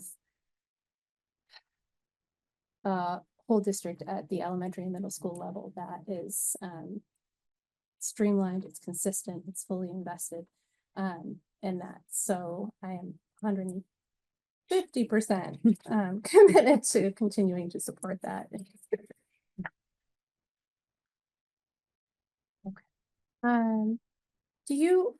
Will you be able to, in your budget presentation later this month, provide a total cost number for the redistricting and the factors involved in it? Oh, that's a good question. There's so many moving parts. Yes, and I think that there will be some caveats because some of the moving parts will be filled with internal position candidates, and then some of the costs will have to go external because the vacancies will be there. So I'll try to keep a ongoing redistricting tally with Okay. the moving parts, but there, with some reductions at elementary offset some additions in other areas, but I will do the best I can to keep a Okay, redistricting thank tally. you. Mhm. I think that would be really helpful for folks because the whole topic sounds murky for folks redistricting. And also a lot of our stakeholders gave us input about that process over a long period of time. And I think it would be helpful for folks to be able to see, okay, here we are transitioning into this phase, and this is what it is going to cost. And this is what it represents in the school department budget. I just think it's gratifying for people to see something that they invested their personal time and input in playing out in a concrete way. That and also helps people who are not necessarily parent of a student in the district, or a staff person, or somebody who has that level of a stake to understand it. Okay. Will you be able to provide for folks a total amount for things like the step raises, the COLA? Like $1. Yeah, so for the actual budget hearing presentation, I have delineated cost centers, staffing, what that staffing represents, what those differences in salaries from last year to this year represent, including steps and COLAs. And then some of those, like our specialists, are split among our elementaries. So I've tried to lay it out so that folks understand that a 0.6 at Discovery doesn't mean that that person isn't a 1.0. The other 0.4 is actually served under Federal Street's budget. And that's just the piece that probably will get a little confusing for people to understand the split teaching, but I have that in the full budget hearing so that people can easily know who's where and what it costs for them to be there. And then outside of building-based cost centers, we've delineated just like what my department in Munis actually represents, that it's not just me and a salary, that there are other people that are in my Munis cost center and just who they are and why. And then I've tried to give as much detail so that everyone knows where everyone is, because we are not hiding anything. We are not trying to cover anything up. We are trying to tell folks what we need in order to run the schools to the best of our ability for our students. So I just didn't want that much detail in this presentation. I apologize. That- Andy and I it are was still not working on expected. the move. So, Okay. but that will be evident and available for the February 24th hearing. Great. Clarification question. Is this this was a contract negotiation year, or is it already been inked, or is it coming up? We are currently in negotiations with Unit A and Unit Okay, C. so that's gonna have an impact on next year's budget, of course, as well. So when you're talking about step increases and the COLAs from the city, the town accountant, right, or I'm sorry, the finance director. So that's already been, accounted for. But when you're talking about step increases, these are anticipated step increases based on You're Doing at it. step 8. or whatever you're assuming.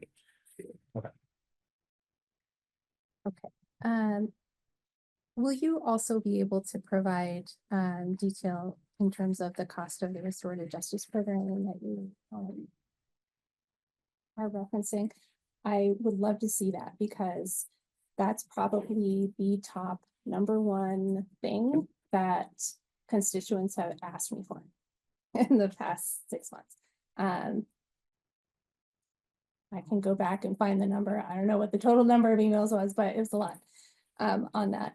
There are a lot of folks who are very interested in that in Greenfield. And so I would like to be able to really elucidate that for them. Sure. We met with the collaborative today as well. We have started this work internally at the E-team level.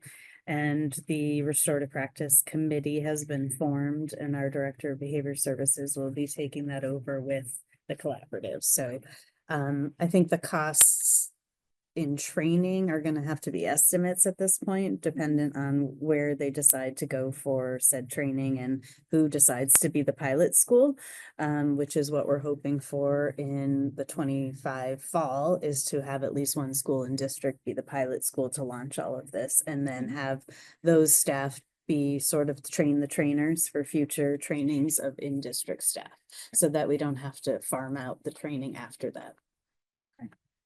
Great. In regards to the field trips, that are in here, that it, in it.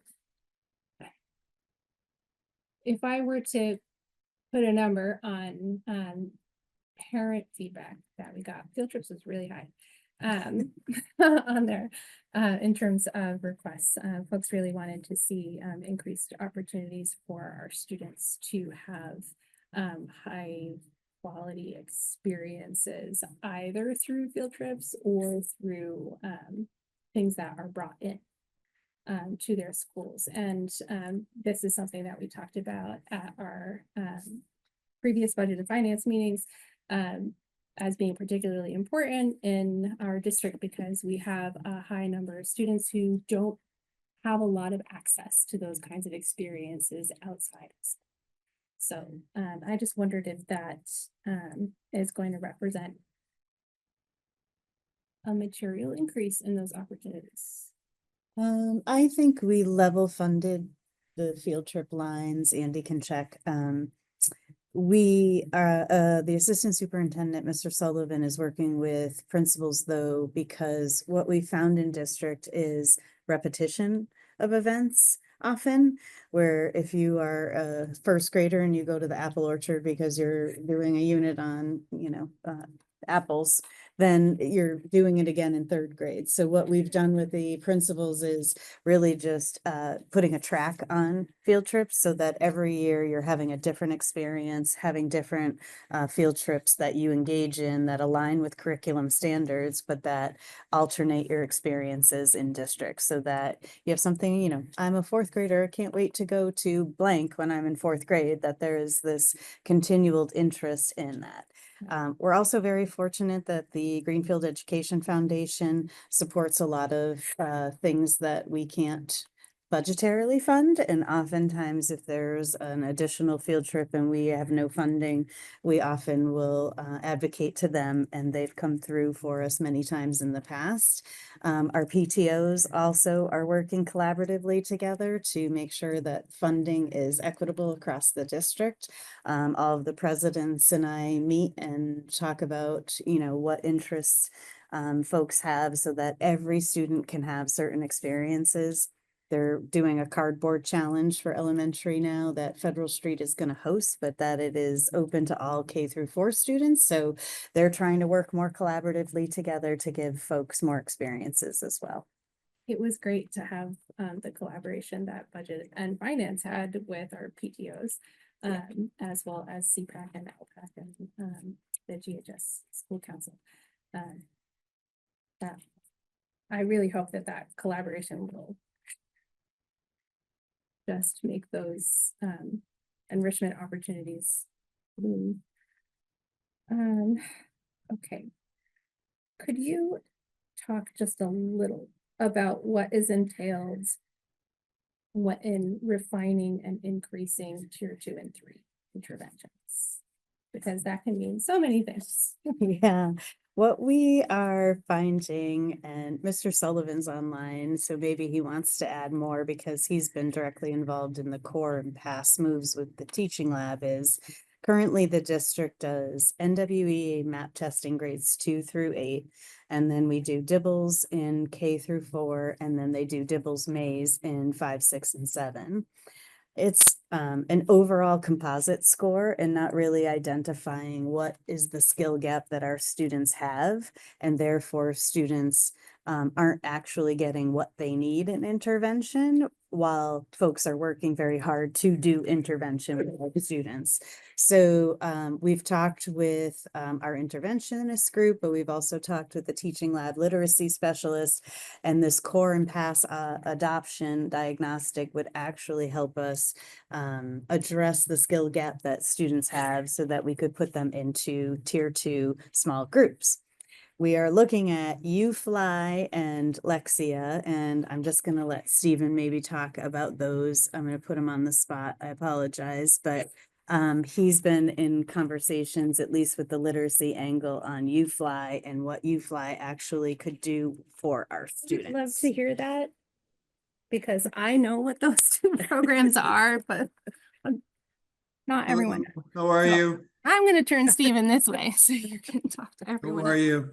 Yeah, so I think, I mean, in a nutshell, what the superintendent was saying is we can be more targeted. This gives us some more specific information about deficits or challenges students might be having, and then allows us to be more targeted in the resources we're using. I think that's the big thing. And I also just want to be clear that I don't think it's just a tier 2 issue. I think some of this is tier 1 in terms of helping people understand the data, what it means, how they can support with the core curriculum as well. So that's where the work lies. Maybe Member Goodwin, can I call upon your Sure. professional knowledge to explain a little bit about Lexia? I for love folks? Lexia. Because And Yeah, I knew you Lexia would. is, there is not a literacy expert who doesn't breathe that you can't do too much Lexia. So Lexia was designed by people who designed the FCR website, the Florida intervention website. And I got to meet the people who designed Lexia. And we were part of the pilot for adding on the support materials, like the worksheets and stuff that went through it. And actually, Jen Marchand was one of the best Lexia teachers I've ever met. But she figured out when a child missed something, she could pull them off the computer, do a mini lesson with the child and put them right back on. So what Lexia is great for is also for parents, because you can put it on your phone instead of your child just playing a game. They're doing Lexia, which is game-like. And at every all-school meeting, we gave out little trophies for each level. And the levels go all the way up to 6th grade. They have prefixes, suffixes, Latin roots. And kids even enjoy redoing it, which is, I think, the positive thing about Lexia. It's got the music, it's got the gamey stuff that they like, immediate feedback. And what's amazing is it graphs how quickly a child learns the skills. So you can see where they level out, they drop a little, then, how it grows. And I think that is really helpful for teachers and everybody who deals with children that learn, because everybody learns at a different rate. So you can really see, as they're progressing through Lexia, the way that they are practicing and how it impacts their learning. So I think it's, I was trained, you can't do too much Lexia. We always used to fight over like the Lexia. And teachers get competitive with Lexia too. So it charts like red, green, and yellow, kind of like Dibbles. So if your class is in the red, it means they're not doing enough Lexia. It tells you exactly how many minutes a child should have of Lexia, individual growth. And then if the teacher isn't getting the child on a computer to do the Lexia, you get a little email from Lexia. So teachers like to compete with Lexia as well. thank you. Thank you. I knew you put in. No, I think I good recommend it to every explanation. parent. Stephen, can you hear me? I can. could you explain just briefly for folks a little bit about UFly? Yeah, so again, in Lexia and UFly are right now things that we're inquiring about and looking at, and I certainly have a lot to learn about both, but both are encouraging. And I think UFly is really a targeted intervention, but can be a core as well, or supplement to the core, foundational. And it goes back to what Member Goodwin was talking about earlier, is really doing everything we can to make sure we have strong readers by grade 3. And UFly really helps at those K1, 2 age groups. Thank you. That's it. Do I ask too many questions? That's Okay. It is 8:30 and we have done a good 2.5 hours. Does anyone have an additional question at this point? I don't know if you know this off the top of the head. How many new positions did we add last year? I wasn't sure you would know, but I'd have to look back at Christine's budget. I don't recall. I'll have to look back. I don't remember either. Okay. Mhm. Anne, am I missing you on anything? Nope, I had a few things, but the moment's passed for those, and I think at this point we just really need to.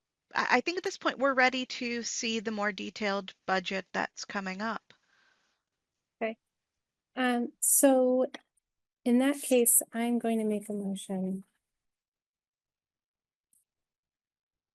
All right, I move to recommend the proposed FY 26 operating budget as is to, to recommend the superintendent forward the proposed FY 26 operating budget as is to the full school committee.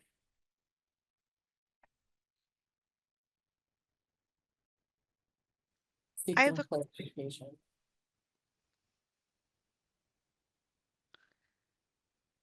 Go ahead. So when you make that motion, are you saying these numbers? You're saying to go forward with these numbers? Yes.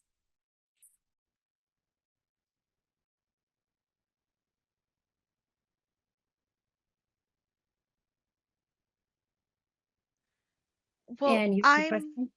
I'm a little bit confused because the motion is recommending the budget, but we didn't see the budget. We saw a budget forecast. And so Okay, let that's me where rephrase I've got then. a hiccup. Yes. Okay. I move to recommend that the superintendent bring the proposed FY 26 operating budget forecast as is to the full school committee. I'll second that. Discussion.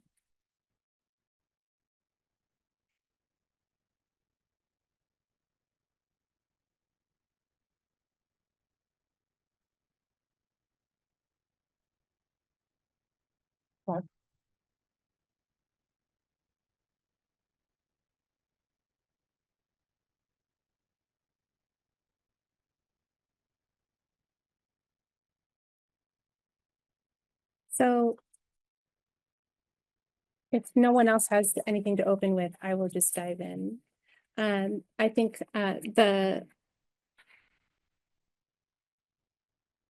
given the needs of the district and given the outside pressures that the district has faced, that this overall increase in terms of all funds and the local appropriation is understandable and reasonable. And my hope that is that it will be received as respectful of the city and taxpayers, while also letting people know what the overall needs of our students are. That being said, it is not insubstantial, so there's always a worry about how you will be received. That's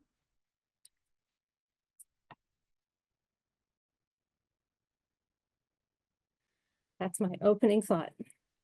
I think we are far from unique in this case. I think all of the school committees over the state and school committees and school boards throughout the country are going to be hit with increases this year as well, just because of changes in the economic climate.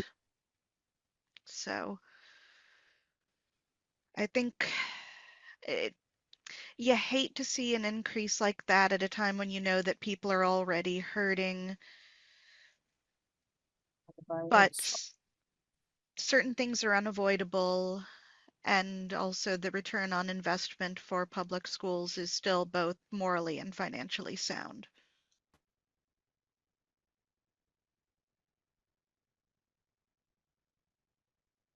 I think Member Childs is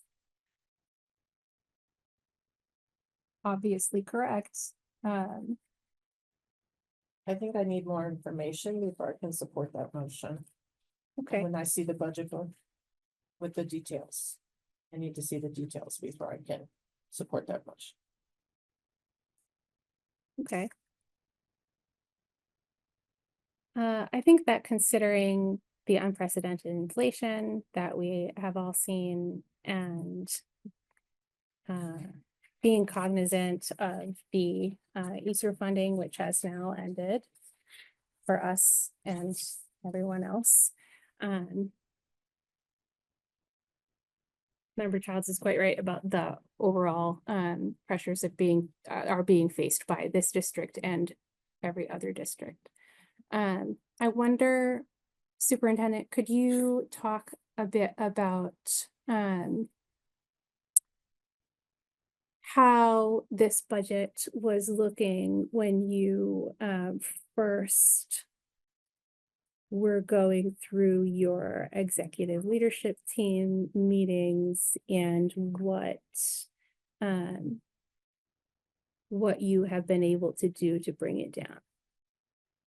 Yeah, I mean, I met with every department head, met with every building principal, and along with the assistant superintendent and Andy, and we were at double digits at one point when we had talked a little bit ago. Just really fine tuning and going line by line by line by line and seeing what those dollars meant, who those people were, what was reflected, what wasn't reflected, and just really paying attention to the detail. We found some inconsistencies with staffing, either duplicative or just misrepresented in 2 lines, if not, and then we looked at historical cost spending in certain cost center line items so that we weren't projecting an increase that was unnecessary. Trying to think where else we were line item analyzing. And really just paying attention to even just the curriculum increase. Stephen was really looking at his budget line items and making sure that we weren't over expressing the need that might be there in the future for those items, and really getting quotes and pre numbers on that so that we weren't just, estimating. So we've been working hard the last month or so to really be aware of, we know how much we need to run the district, but we also know we needed to be cost sensitive this year in a time where dollars are tight. What were those double digits to start with? I think we were at a 10 something, and then we went to a 9.93 at some point, and then we were at a 8.6, and then as of Friday, I think when you and I spoke, we were at our 7.97, which is where we've ended. If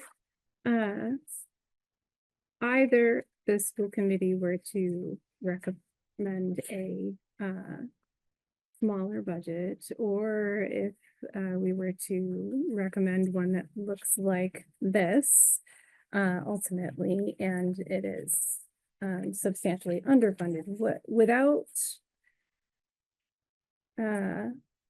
discussing anything related to positions or contracts, which I know is difficult to do. Could you give us an idea of what would be at risk? You know, new positions that we're adding obviously would probably be at risk first.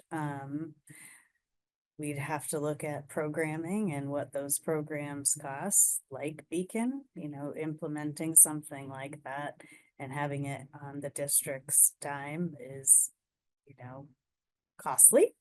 But the overall need and benefit from it is something that would be detrimental to cut, but obviously it comes down to people in programming. And that would really be where the, we'd have to look with each department head, with each building principal and go through their own cost center line by line again and see where there are any potential future savings. You know, we also don't know a lot of our DESI grants, because we're in turnaround, are not out yet. So we don't know if there's potential cost savings for offsets if those grants become available again. We've had an open SciEd, we've had an investigating history grant in the past. We've had our turnaround grant be increased in the past, but those things are unknowns right now. So we're also working with, you know, potential cost support that we don't know if we're gonna get through that grant funding either. Given, correct me if I'm wrong, given that we previously had 4 schools in turnaround status and now only 2. Mhm. How do you expect that to affect funding? That's hard to say. I wish I had the crystal ball of how DESI determines, because they also were very giving in order to adopt high quality instructional materials to begin with, and provided grants for the initial onset and then cut the districts off completely and no longer fund them after year 1. So if I had to predict the way they've worked in the past, I would say it's probably going to be very much less than we've gotten in the past. So you do a great job and then you get less money. Correct. Are there people's jobs in Title I, or is it just materials? No, the Title I mostly funds positions. It's changed. And as we know, with federal grants, Mhm. don't know what's coming down that pike either.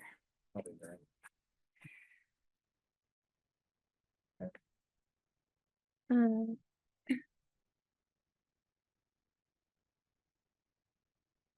Andy, would you be able to talk about the governor's budget and chapter 70 a little bit?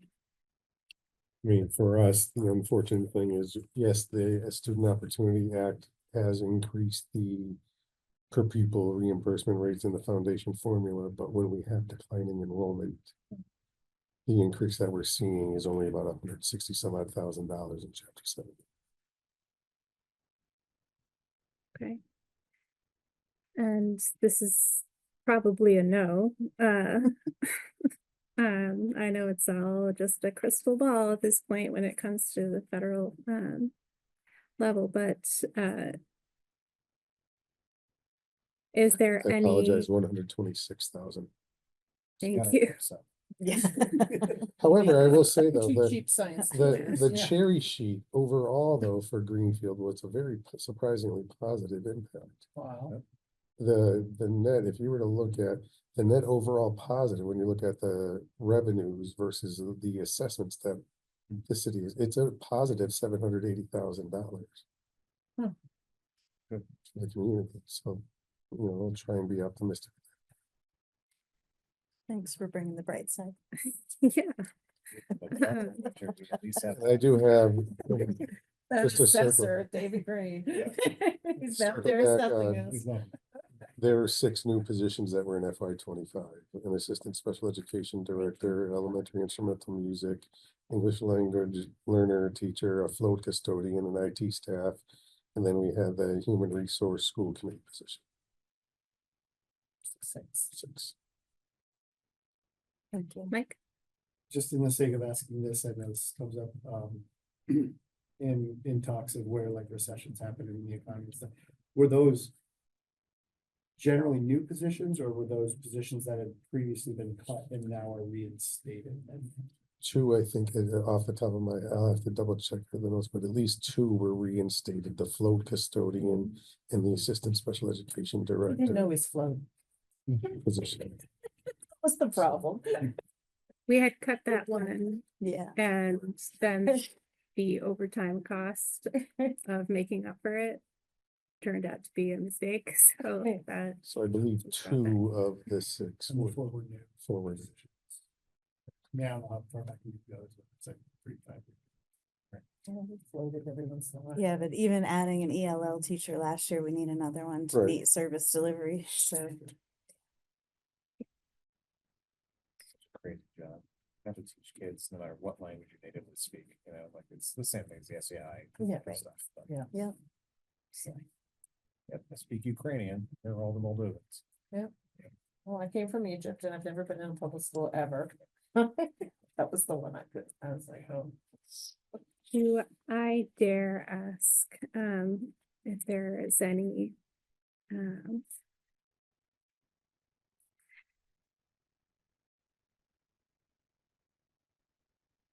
I'm not sure what the right word is, guess as to what, might be coming down the pike with regards to IDEA funding?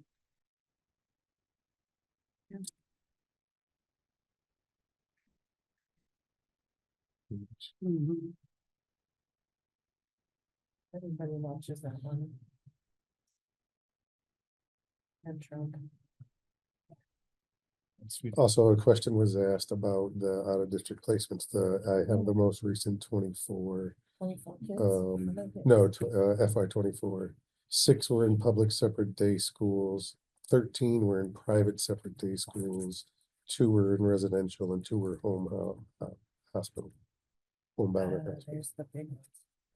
13's the bigger one, because the private separate day schools can range anywhere between, $175,000 to $350,000. And even some higher, because they could be year round, so. We know how old they are, how many um, more years we got of that. We've got, one of them is age 3 to 5, and then the rest are 6 to 21. I'm telling you, the superintendent in North Adams offered to buy a parent a house in Holyoke instead of paying out a district placement. It was cheaper. She almost had her too. I wonder what part of that. Yeah. Fashion on was able to. Yep. That's, Sorry. that's pretty sad, actually, Yep. for somebody to, Poor kid was in a bus for. indicate 2 that hours. someone's not welcome in their community like that. Yeah.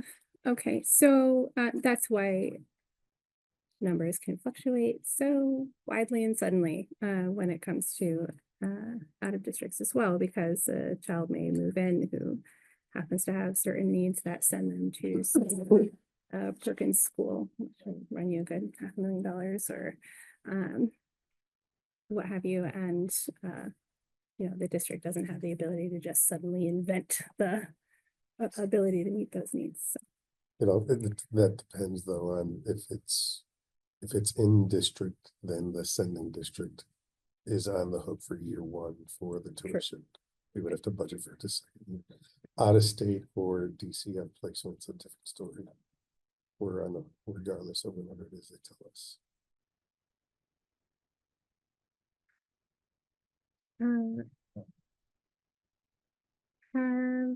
where is the district at with, filing the requisite paperwork for Medicaid reimbursement to the city? We're doing it through the collaborative. It's Mhm. an ongoing process. When will that go in? It goes in quarterly. Okay. Actually, 2 times a year, excuse me. And has there been any discussion with anyone on the city side as to whether that may be appropriated to the school department this year? That discussion, No. and the issue, I say issue without any negative connotation, is that fact of the matter is that Greenfield funds the schools above the minimum required net school spending. So they could make the argument that we're getting the Medicaid money anyways, and just reduce the quote unquote amount above the minimum required that they're, because Medicaid being a general fund receipt, it goes there anyways. That's always been, I think, back to one of the last times we were here with Mayor Martin was, It was discussed, but it was really not much money. it's about $250,000, Was it? you know, so. And And the issue is, you could say, I'll give you the 250 Medicaid, they'll just reduce your 250 Yeah. and, yeah, and and it barely covered it's the fully within its cost of prerogative to do health so. insurance increases, yeah. Which was a big deal. Okay. Any more discussion? So I guess the last question is, so we'd be voting just to send this forecast to this full school committee. Is that for their information purposes or for the full committee to take some sort of an action? The committee is, as a whole, is not going to take an action until after the annual budget hearing. The subcommittee, if it wishes to make some other recommendation other than what has been presented this evening, needs to do so right now, because this the superintendent's proposed budget needs to be published in the paper very shortly. That'll be coming up in a week. So, and then once that happens, then according to the city charter, then we need to hold our annual budget hearing within 7 to 14 days. That's why we'll be having it on the 24th. And then the committee will need to subsequently meet and vote to approve that proposed budget. So that will be taking place, I think, So, March 3rd? March 3rd. Yeah. so my question has to do with the motion that's on the table of what the goal of it is. The goal is to provide the recommendation of the Budget and Finance Subcommittee to the full school committee. What are we recommending? We are recommending the superintendent's proposed budget as forecasted this evening. Okay, now I think I see where both you and Mel were coming from. Do you have this in front of you, Anne? Yes, I do. Okay. Thank you. But because of the difference between budget forecast and budget, that's because I So I'm think something has to go on the paper before we see a budget book, is that correct? Do you want to explain what is published? That's the way it's normally been. Yeah. Okay. So in order to publish our budget, that needs to be in the paper next Monday. Okay. Need parameters around which to craft said budget. So what is proposed tonight is the 7.97% increase. And so that is what I need some guidance around in order to publish that on Monday and then craft the whole budget hearing presentation around what that 7.97% represents specifically by cost center, by person, by expense. okay, so we're basically saying, yes, we think this is an acceptable goal for the budget this year. Yeah. Okay, Andy, did you want to say No, something? I'm kind of getting, I'm not, now say that I'm now getting confused, maybe it's the hour that we're here, but, Okay. I'm hearing it as like that the recommendation for, or it could be a recommendation from the Budget Finance Subcommittee to have the superintendent present what the detail is of the 7.97. Yeah. And then the committee would decide. take action. Yeah, that's where I'm at. But that's not what I'm hearing. I'm saying I'm hearing I have to go with the 7.9 without the detail. Okay, would you like to propose different wording? I would certainly be open to a friendly amendment. I'm just picturing Monday paper. I'm just trying to picture the timeline.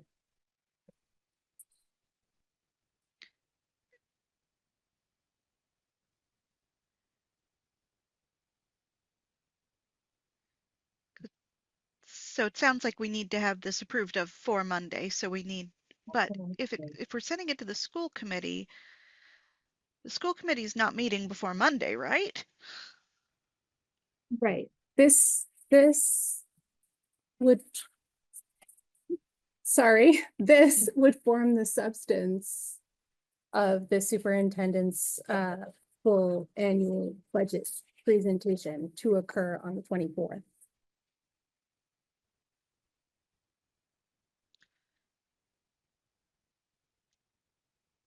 So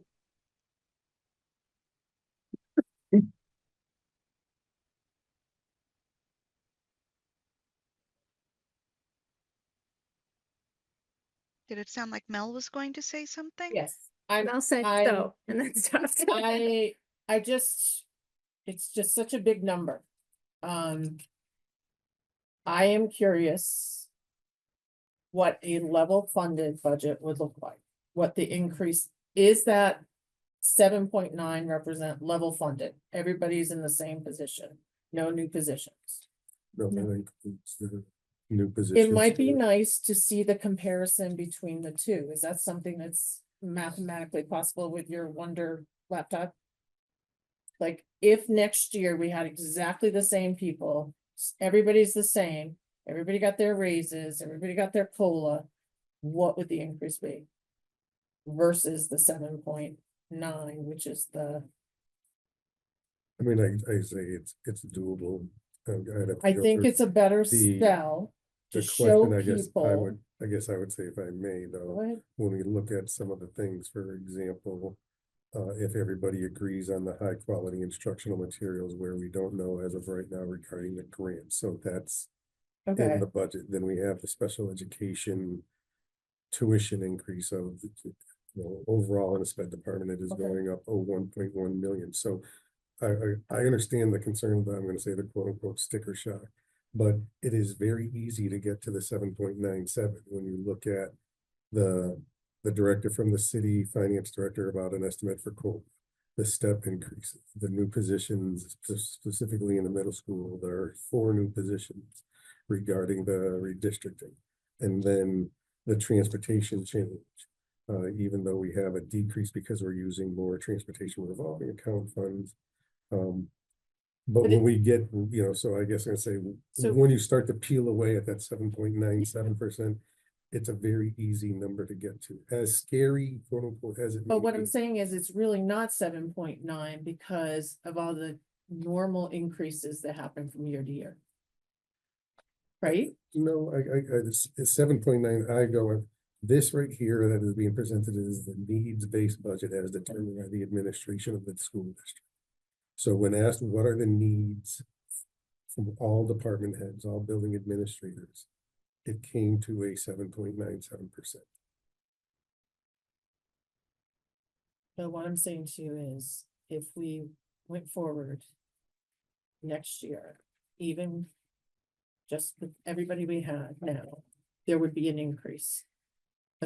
Probably a significant increase with COLA and raises and everything. So it makes the 7.9 not look as bad, is what I'm saying to you. Because that's probably like a 3% increase. Maybe I'm wrong, but I'm just trying to say to you, kind of looks a little more. I'm not sure what you're asking. I- It's a mathematical. I think I understand exactly what Mel is saying. I think Mel is saying that what we are asking for is not very much over level funding, and having that to contrast will show that no matter what, to not cut programming, we will already be significantly increasing, and this increase in order to add these things we need is minimal compared to the increase that is just the price of the world for what we already have. Is that what you were saying, Mel? Absolutely. It just is more So- consumer friendly.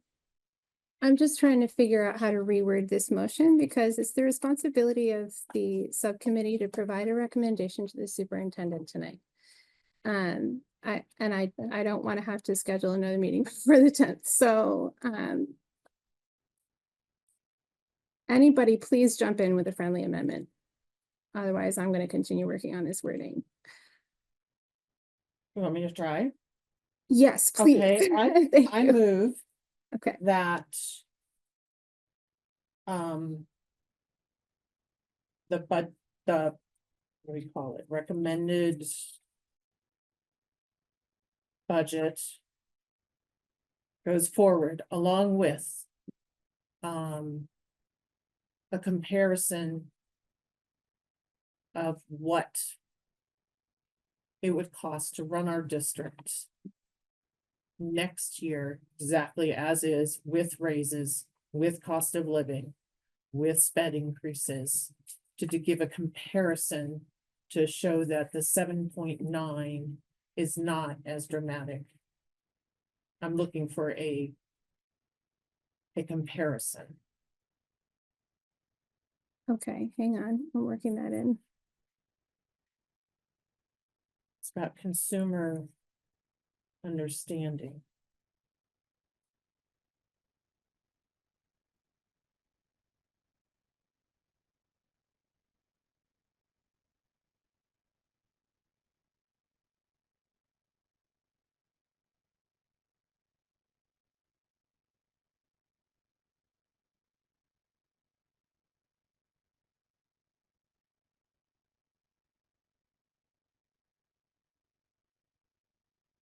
Most districts, just by breathing, it's a 3% increase.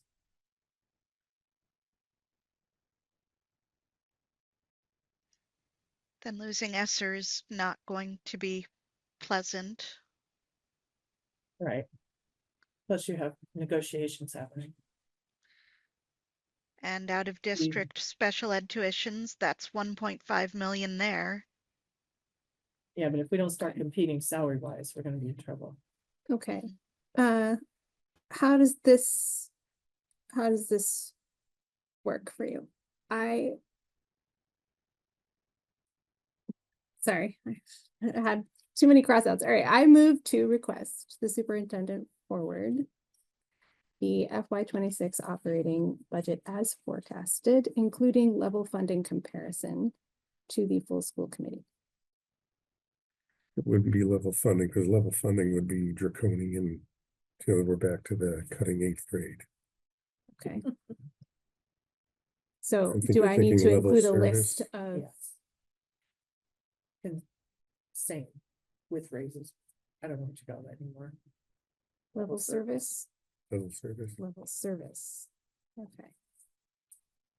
The friendly amendment is, I move to request the superintendent forward the proposed FY26 operating budget as forecasted, including a level service comparison to the full school committee. I will still second that. Okay. I am accepting that friendly amendment. The second has accepted it. Any discussion on the revised motion? Good. No. Okay, hearing none, I will take a roll call vote. I am a yes. Member Goodwin, Yes. Member Childs. Yes. Thank you. Very good, everyone. We have no further items on our agenda for this evening. So with that, I will move to adjourn. We I'll have a second that. Okay. And I am yes. Member Goodwin Yes. and Member Childs. Yes. Thank you, everyone, so much. I appreciate your time. I apologize for the amount of time, and I promise to do better next time. Have a good evening. Bye, everybody. Bye, Ann.